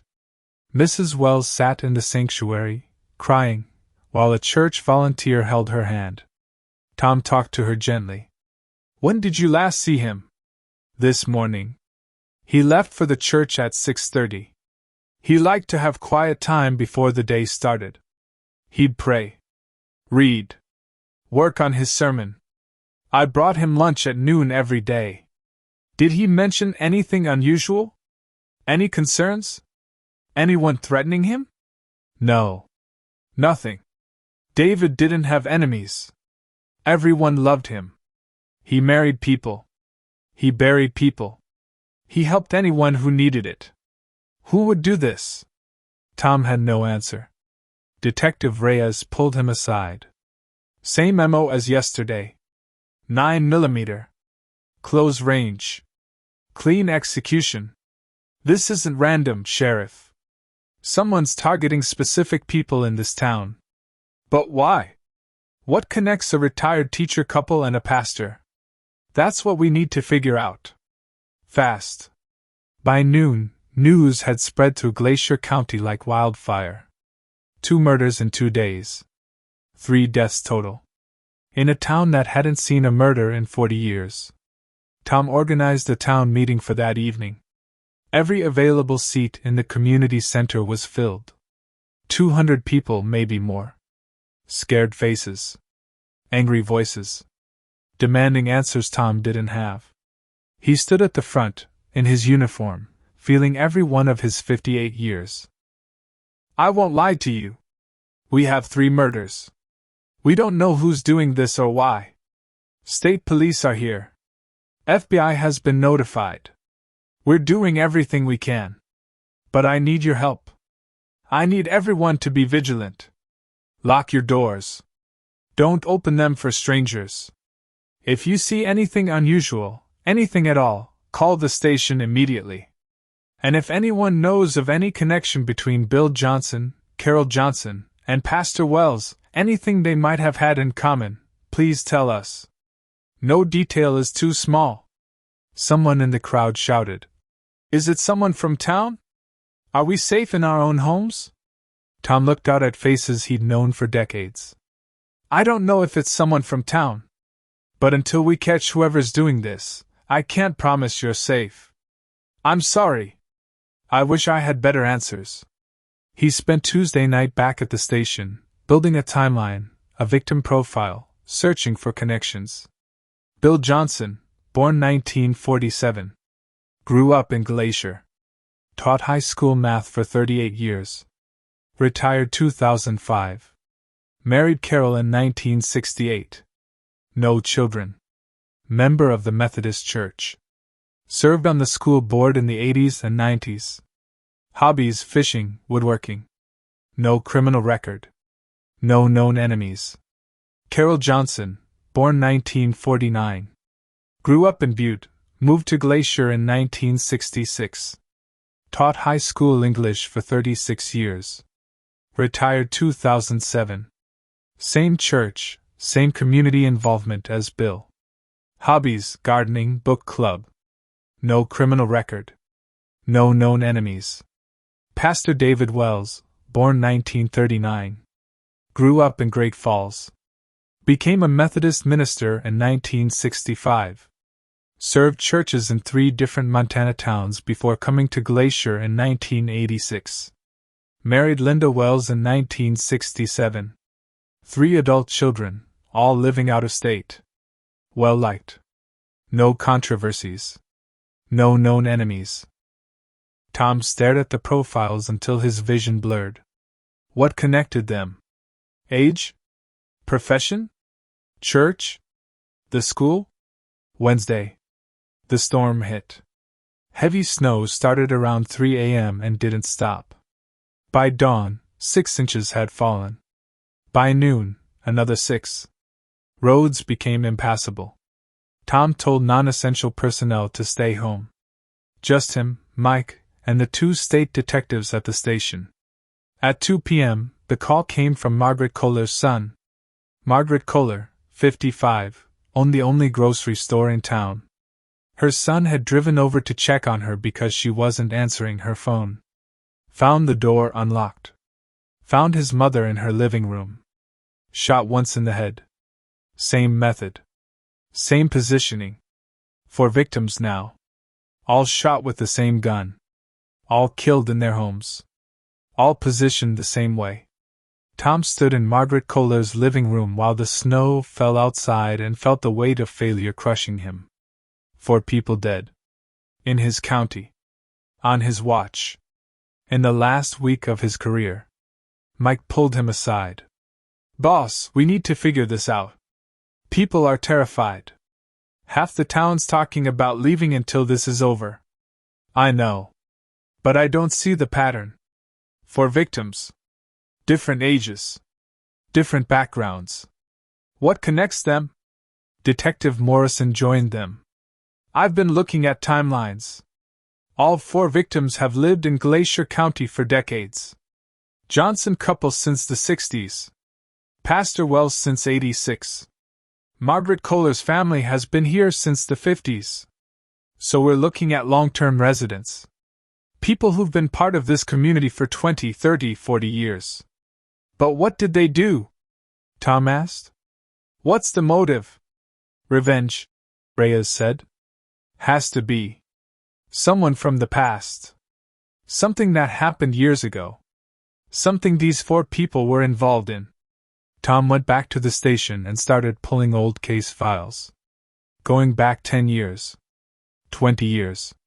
30 years. Looking for anything that might involve all 4 victims. Nothing. No cases connected them. No crimes. No controversies. Just normal lives in a small town. Then, at 8 p.m. on Wednesday night, Tom's phone rang. Personal cell phone. Number he didn't recognize. Sheriff Beckett? Yes. Who's this? My name is Helen Morrison. I'm calling because I found something. At my house. I think you should see it. What did you find? A note. Under my front door. I don't know who left it. But Sheriff, I think it's from the killer. Tom's blood went cold. Don't touch it. Don't touch anything. I'm coming over right now. Lock your doors and stay inside. Helen Morrison, 72, had been the town librarian for 45 years until she retired 5 years ago. Lived alone in a small house 3 blocks from Main Street. Widow for 10 years. Tom drove through the snow with Mike. The state detectives followed in their vehicle. They arrived at Helen's house at 8:30 p.m. She met them at the door, shaking. Led them to her kitchen table where an envelope sat unopened. I found it when I came home from running errands about an hour ago. Just lying there on the floor inside the door. I don't know how long it's been there. Tom put on gloves, opened the envelope carefully. Inside was a single sheet of white paper. Typed message. No signature. Those who forget the past are condemned to repeat it. Justice comes for everyone eventually. The words hung in the air like a threat and a promise. Tom looked at Helen. Has anything unusual happened to you recently? Any conflicts with anyone? Any reason someone might target you? Helen's hands shook. No. I don't think so. I'm just an old librarian. I spent my life helping people find books. Why would anyone want to hurt me? I need you to think, Helen. Think hard. Is there any connection you can think of between you and the victims? Anything you all might have been involved in? Any event, any incident, anything from the past? Helen thought for a long moment. Then something flickered across her face. Recognition. Fear. What is it? Tom asked. I don't know. Maybe nothing. It was so long ago. Helen, for people are dead. If you know something, anything, you need to tell me. She took a shaky breath. There was a town council meeting. Years ago. 1991. March. There was a debate about a development project. A company wanted to build a factory on the edge of town.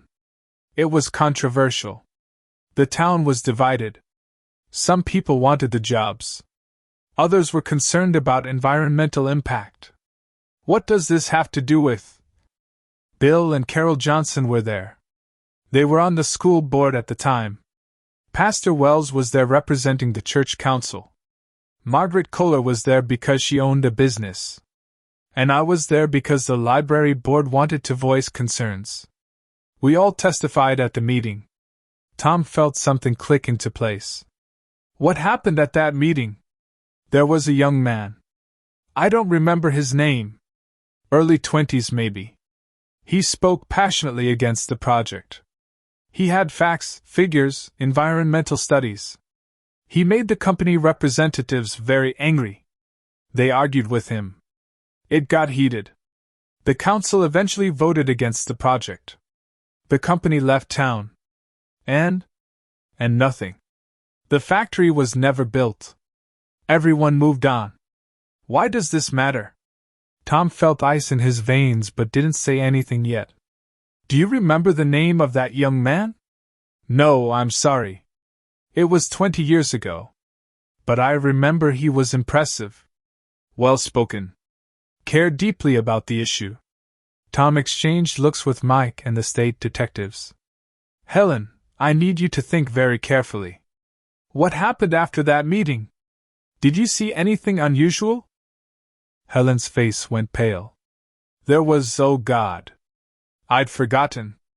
There was an accident that night. A car accident on Highway 2. The young man who spoke at the meeting, he was killed. Single vehicle crash. Everyone said he was driving drunk. But what? But I saw something. We all did. Bill, Carol, Pastor Wells, Margaret, and me. We were leaving the meeting together. It was late. Maybe 11 p.m. We saw a truck following the young man's car. Following closely. Too closely. Aggressive. And then. She stopped. Tears in her eyes. Then what, Helen? The truck bumped his car. From behind. Deliberately. The young man's car swerved, went off the road, hit a tree. We all saw it. It was murder. The room went silent except for the wind outside. Tom's voice was barely a whisper. What was the young man's name? I don't remember. I'm sorry. It was 20 years ago. What did you do? After you saw the accident? Helen's tears fell freely now. The driver of the truck, he got out. His name was Russo. Anthony Russo. He was one of the company representatives. He was drunk. Furious about losing the vote. He looked at what he'd done, looked at us standing there watching, and he offered us money. Money! $20,000. Each. To keep quiet. To say we didn't see anything. To say the young man was driving drunk. He said his company had connections. Said if we talked, we'd regret it. And we. God help us, we took it. All 5 of us. We needed the money. Bill and Carol were about to lose their house. The church was in debt. Margaret's store was failing. I had medical bills from my husband's cancer treatment. So you lied. We said the young man appeared to be driving erratically. That he seemed drunk. That we didn't see any other vehicle. We took the blood money and we lied. The investigation ruled it drunk driving. Case closed. And we tried to forget. Tom stood up, walked to the window. Outside, snow fell on a town full of lies. He knew the name. Knew it before Helen even said it. Had known it the moment she mentioned the year. 1991. March. Highway 2. The young man's name was David Beckett, Tom said quietly. Helen gasped. Yes. Maybe. I think that's right. Did you know him? Tom didn't answer. Couldn't answer. Because if he opened his mouth, he would scream. Would break down. Would admit that the dead man was his son. That for 20 years he'd believed his son died drunk and careless. That he'd investigated his own son's death and missed the evidence of murder because he'd been too ashamed to look too closely. Mike was staring at Tom. Boss? David Beckett? Who? Everyone leave, Tom said. His voice sounded like it was coming from somewhere far away. Everyone out. Now. I need to think. Detective Morrison started to protest. Tom cut him off. This is my jurisdiction. My case. I'm ordering you to leave this house. Station protective detail outside. Helen, you stay inside. Lock your doors. Don't open them for anyone except me or Mike. Understood? They left. Tom sat alone in Helen Morrison's kitchen, surrounded by ghosts. His son. Murdered. 20 years ago. And 5 people, including the 4 now dead, had witnessed it and said nothing. Had taken money to cover up a murder. Had let the killer walk away free. And Tom, investigating his own son's death, had believed them. Had accepted their lies because it was easier than asking hard questions. Had closed the case and buried his son and his guilt together. The note made sense now. Those who forget the past are condemned to repeat it. Justice comes for everyone eventually. Someone knew the truth. Someone was killing everyone who'd been involved in the cover-up. And Helen Morrison was next on the list. But who? Russo was dead, according to Helen. Died in prison years ago on unrelated charges. So who was doing this? Who knew what happened 20 years ago? Who cared enough about David Beckett to become a killer? Tom sat in that kitchen for an hour, thoughts racing. Then his phone buzzed. Text message from unknown number. Check your email. Sheriff's office account. Tom pulled up his email on his phone. New message. No subject. No sender information. Just an attachment. He opened it. Another typed note. Sheriff Beckett. You know the truth now, don't you? They killed your son. And they lied about it. For 20 years they lived with that lie. Raised families. Went to church. Pretended to be good people. But they weren't. They were murderers. And now justice has come for them. There's one more name on the list. Helen Morrison. She was there too. She saw what happened. And she said nothing. Tomorrow night, the debt will be paid in full. And then I'm done. This is for David. This is for justice. This is to make sure you understand what your failure cost. Not just him. Everyone who loved him. Everyone he could have become. You investigated his death and believed their lies. You let them get away with it. Now live with that. Just like I've had to live with losing him. Tom read it 3 times. 4 times. The words burning into his brain. Tomorrow night. One more murder. Helen Morrison. Unless Tom could stop it. But part of him, the part he hated and couldn't silence, wondered if he should stop it. Helen had watched his son die. Had taken money to lie about it. Had let a murderer go free. Didn't she deserve what was coming? Tom shook his head, disgusted with himself. He was a cop. Had been for 34 years. He enforced the law. Even when the law protected people who didn't deserve it. Even when justice and law weren't the same thing. He called Mike. Get everyone back to Helen's house. We're setting up protection. The killer's coming for her tomorrow night. And we're going to be ready. Thursday. They prepared. State police sent 4 additional officers. Tom and Mike made 5. Detective Morrison and Reyes made 7. They set up inside Helen's house and in vehicles outside. Motion sensors. Security cameras. Everyone armed. Everyone watching. Helen sat in her bedroom upstairs, terrified.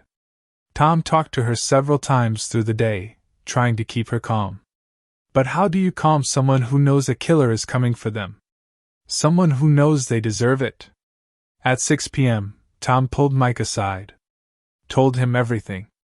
About David. About the affair when Tom was 17. About hiding his son from everyone. About investigating David's death and missing the truth. About 20 years of lies. Mike listened without judgment. When Tom finished, Mike just nodded.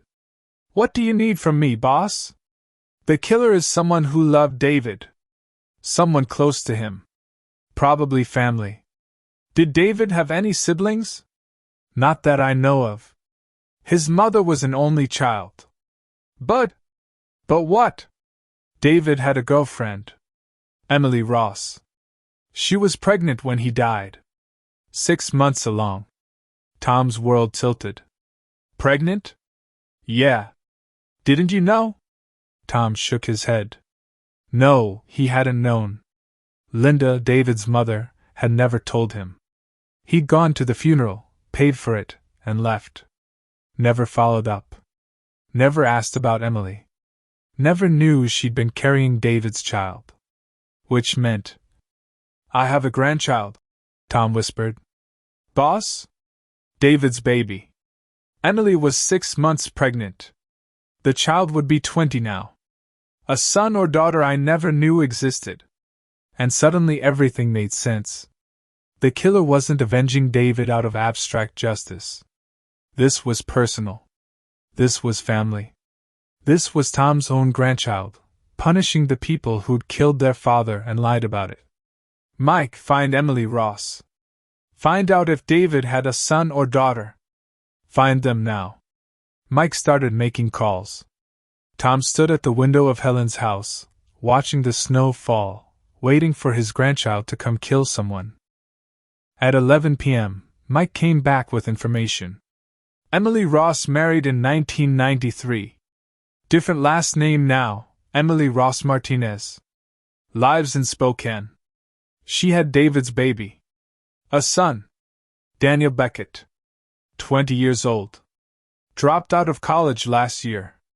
Current whereabouts unknown. His mother filed a missing persons report 6 months ago. He left a note saying he needed to find answers about his father's death. Daniel. Tom had a grandson named Daniel, 20 years old. And he was a killer. Midnight came. Thursday turned to Friday. Tom's second to last day as sheriff. Everyone was on edge. Watching. Waiting. The house was dark except for a few strategic lights. Helen was upstairs, protected by 2 officers. Tom was downstairs with Mike and the state detectives. 4 more officers were outside in vehicles and concealed positions. At 1 a.m., the power went out. "He's here," Morrison said. They went to full alert. Night vision goggles on. Weapons drawn. Moving through the house in tactical formation. Tom heard it first. Upstairs. A window breaking. 2nd floor bedroom. They moved fast. Up the stairs. Down the hallway. The 2 officers who'd been protecting Helen were down. Not dead, thank God, but unconscious. Drugged somehow. Helen was gone. They heard sounds from the roof. Tom ran to the window, looked out. A figure in black was climbing down the exterior of the house, carrying Helen over one shoulder. Impossibly fast. Impossibly strong. "He's outside. East side." They ran down the stairs, out the door. Spotted the figure running toward the tree line at the edge of Helen's property. Tom gave chase, Mike right behind him. The state detectives and other officers followed. Tom was 58. Out of shape.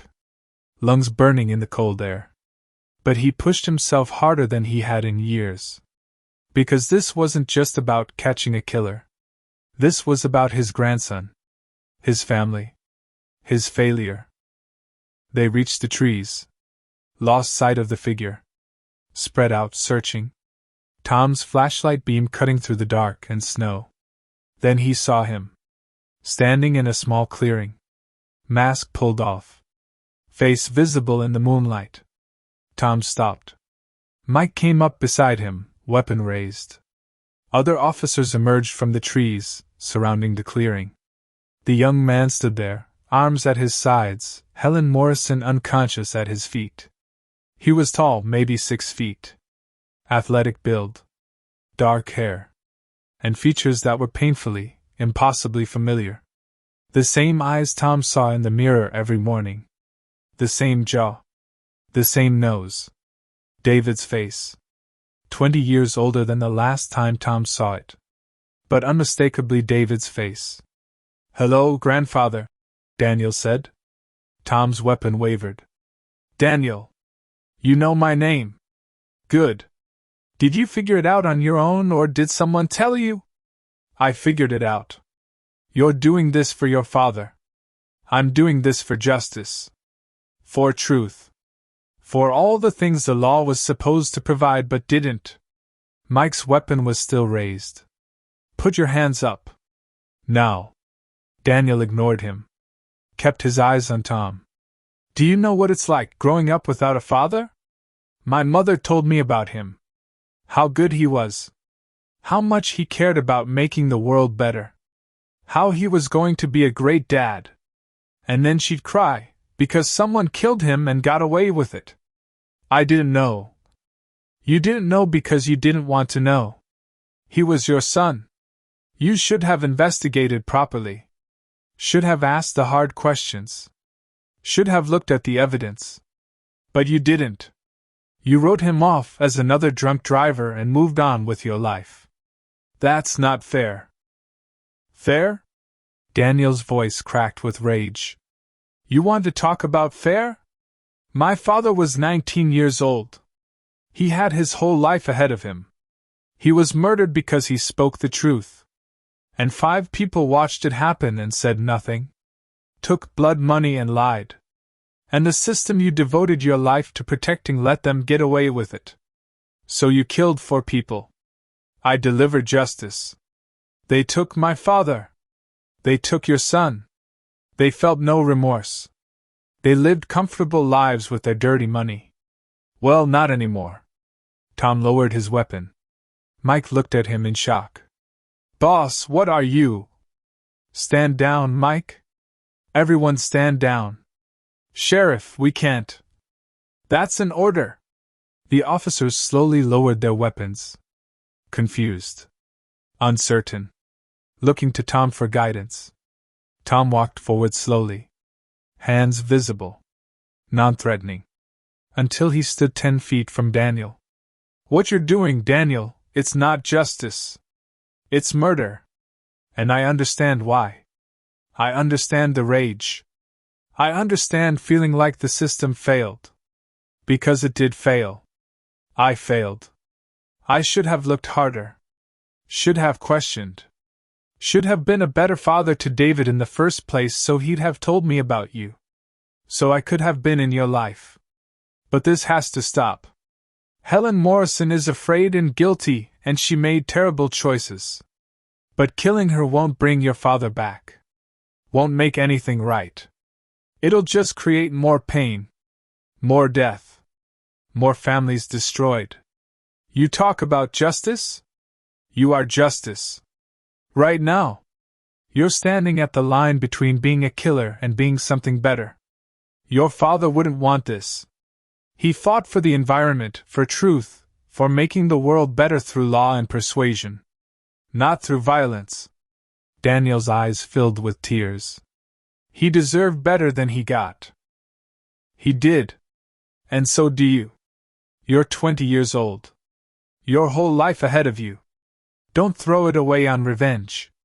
Help me make this right the proper way. Testify. Tell the truth. Let the world know what happened to your father. Let his death mean something more than just creating more death. They'll just cover it up again. No. I promise you they won't. I'll make sure everyone knows. I'll hold a press conference. I'll write reports. I'll shout it from the rooftops if I have to. But you have to stop. Now. Please. Daniel stood there for a long moment. Tom could see the war in his grandson's face. The rage fighting against reason. The need for vengeance fighting against the exhaustion of carrying it. Then Daniel sank to his knees in the snow. I'm so tired, grandfather. I'm so tired of being angry. Tom walked forward. Knelt beside him. Put his arms around his grandson for the first time and held him while he cried. I know. I know you are. But it's over now. It's done. Behind them, Mike and the other officers slowly approached. They secured Helen, who was unconscious but breathing. They put handcuffs on Daniel. Read him his rights. Tom stood there in the snow, watching his grandson being led away, and felt the full weight of 34 years of failure crushing him. Friday and Saturday passed in a blur of statements, interviews, paperwork. Daniel was charged with 4 counts of first-degree murder. Held without bail. Public defender appointed. The story came out. All of it. The town council meeting in 1991. Anthony Russo running David Beckett off the road. The 5 witnesses who took blood money to lie. The cover-up. Tom's own failure to investigate properly. Tom held a press conference. Stood in front of cameras and told the truth about everything. About David being his son. About hiding that relationship. About missing evidence of murder because he'd been too ashamed to look closely. The media had a field day. Sheriff's secret son. Cover-up in Montana. Justice delayed 20 years. Sunday. Tom's last day as sheriff. He went to the station early. Cleaned out his desk. Filled 3 boxes with personal items. Photos. Awards. Meaningless trinkets from 34 years of service. At 10 a.m., the mayor and town council held a brief ceremony. Much smaller than planned. Much quieter. They thanked Tom for his years of service. Gave him the usual plaque and watch. But the words rang hollow. Everyone knew the truth now. Tom accepted their thanks with grace he didn't feel. Then he went back to his office one last time. Mike knocked on the door. Boss? You okay? I don't know. Ask me in a year. For what it's worth, you did the right thing. At the end. You could have killed Daniel. Could have let one of us kill him. But you didn't. You gave him a chance. He's family, Mike. He's all I have left of my son. I already lost David. I wasn't going to lose his son too. What happens now? Now? Daniel goes to trial. Gets convicted, probably. Life in prison. And I live with knowing I helped put my own grandson behind bars. But at least he's alive. And at least the truth is finally out. Tom drove home. Packed a bag. Drove to the county jail. Went through security. Sat in a small room and waited. They brought Daniel in. Still in handcuffs. Orange jumpsuit. Looking young and scared and nothing like a killer. They sat across from each other. For a long time, neither spoke. Finally, Tom said, "Tell me about your father. Tell me who he really was. I only knew him in pieces. I want to know the whole person." And Daniel did. For 2 hours he told Tom about David. About his kindness. His passion. His sense of humor. His dreams for the future. His excitement about becoming a father. His determination to be better than Tom had been. "He didn't hate you," Daniel said. "He told my mother that. Right before he died. He said he understood why you made the choices you made. That you were young and scared. That he'd made peace with it. That he was going to reach out to you after I was born. Wanted you to be part of my life." Tom felt tears he'd held back for 20 years finally break through. "I'm so sorry. I'm sorry I wasn't there for him. Sorry I wasn't there for you. Sorry I let you down so completely. You're here now. Is that enough? I don't know. But it's something." Tom visited Daniel every week for the next 18 months while the case wound through the system. Got to know his grandson. Learned about his life. His mother Emily, who'd remarried and tried to move on but never stopped grieving David. Daniel's childhood. His struggles. His anger at a father he never knew and a grandfather who didn't want to be found. The trial was straightforward. Daniel pleaded guilty to 4 counts of second-degree murder. His lawyer argued diminished capacity, extreme emotional disturbance, the trauma of growing up without a father because of a covered-up murder. The jury deliberated 3 hours. Found him guilty on all counts. The judge sentenced him to life in prison with possibility of parole after 25 years. As they led Daniel away, he looked at Tom one last time. "Thank you for stopping me before I killed Helen. I don't think I could have lived with that 5th murder." Tom nodded, unable to speak, watching another member of his family disappear behind bars. The town of Glacier never fully recovered. The story was too big. Too damaging. People left. Businesses closed. The population dropped below 3,000 for the first time in 50 years. Tom stayed. Bought a small place on the edge of town. Visited Daniel once a month, a 5-hour drive to the state prison. Spent his days reading, walking, trying to make sense of what his life had become. Helen Morrison moved away 6 months after the trial. Couldn't stand living in a place where everyone knew what she'd done. Tom heard she died 2 years later. Heart attack. Alone in a Boise apartment. Emily Ross Martinez visited Daniel occasionally. The first time she and Tom met, at the prison, they sat in the visitor's room and cried together. For David. For Daniel. For all the ways they'd failed. "He would have been a good father," Emily said. "He was so excited. So scared. But so determined to do it right. He would have been better than me," Tom said. "Maybe. But you're trying now. That counts for something." Tom served out the rest of his life in quiet penance. He wrote letters to the families of the 4 victims, though 3 of them sent them back unopened. He gave interviews about the case, about how corruption can hide in plain sight, about how the cover-up is often worse than the crime. He died 4 years after retiring. Heart attack, same as Sarah. Quick and final. He was 71 years old. At his funeral, Daniel was allowed to attend. In handcuffs and chains, flanked by guards. He stood at his grandfather's grave and said a prayer in Blackfeet, the language of Tom's mother, Daniel's great-grandmother. A prayer for the dead. A prayer for the lost. A prayer for second chances that come too late.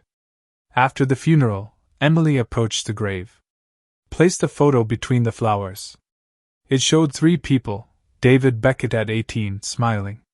Tom Beckett at 30-something, also smiling.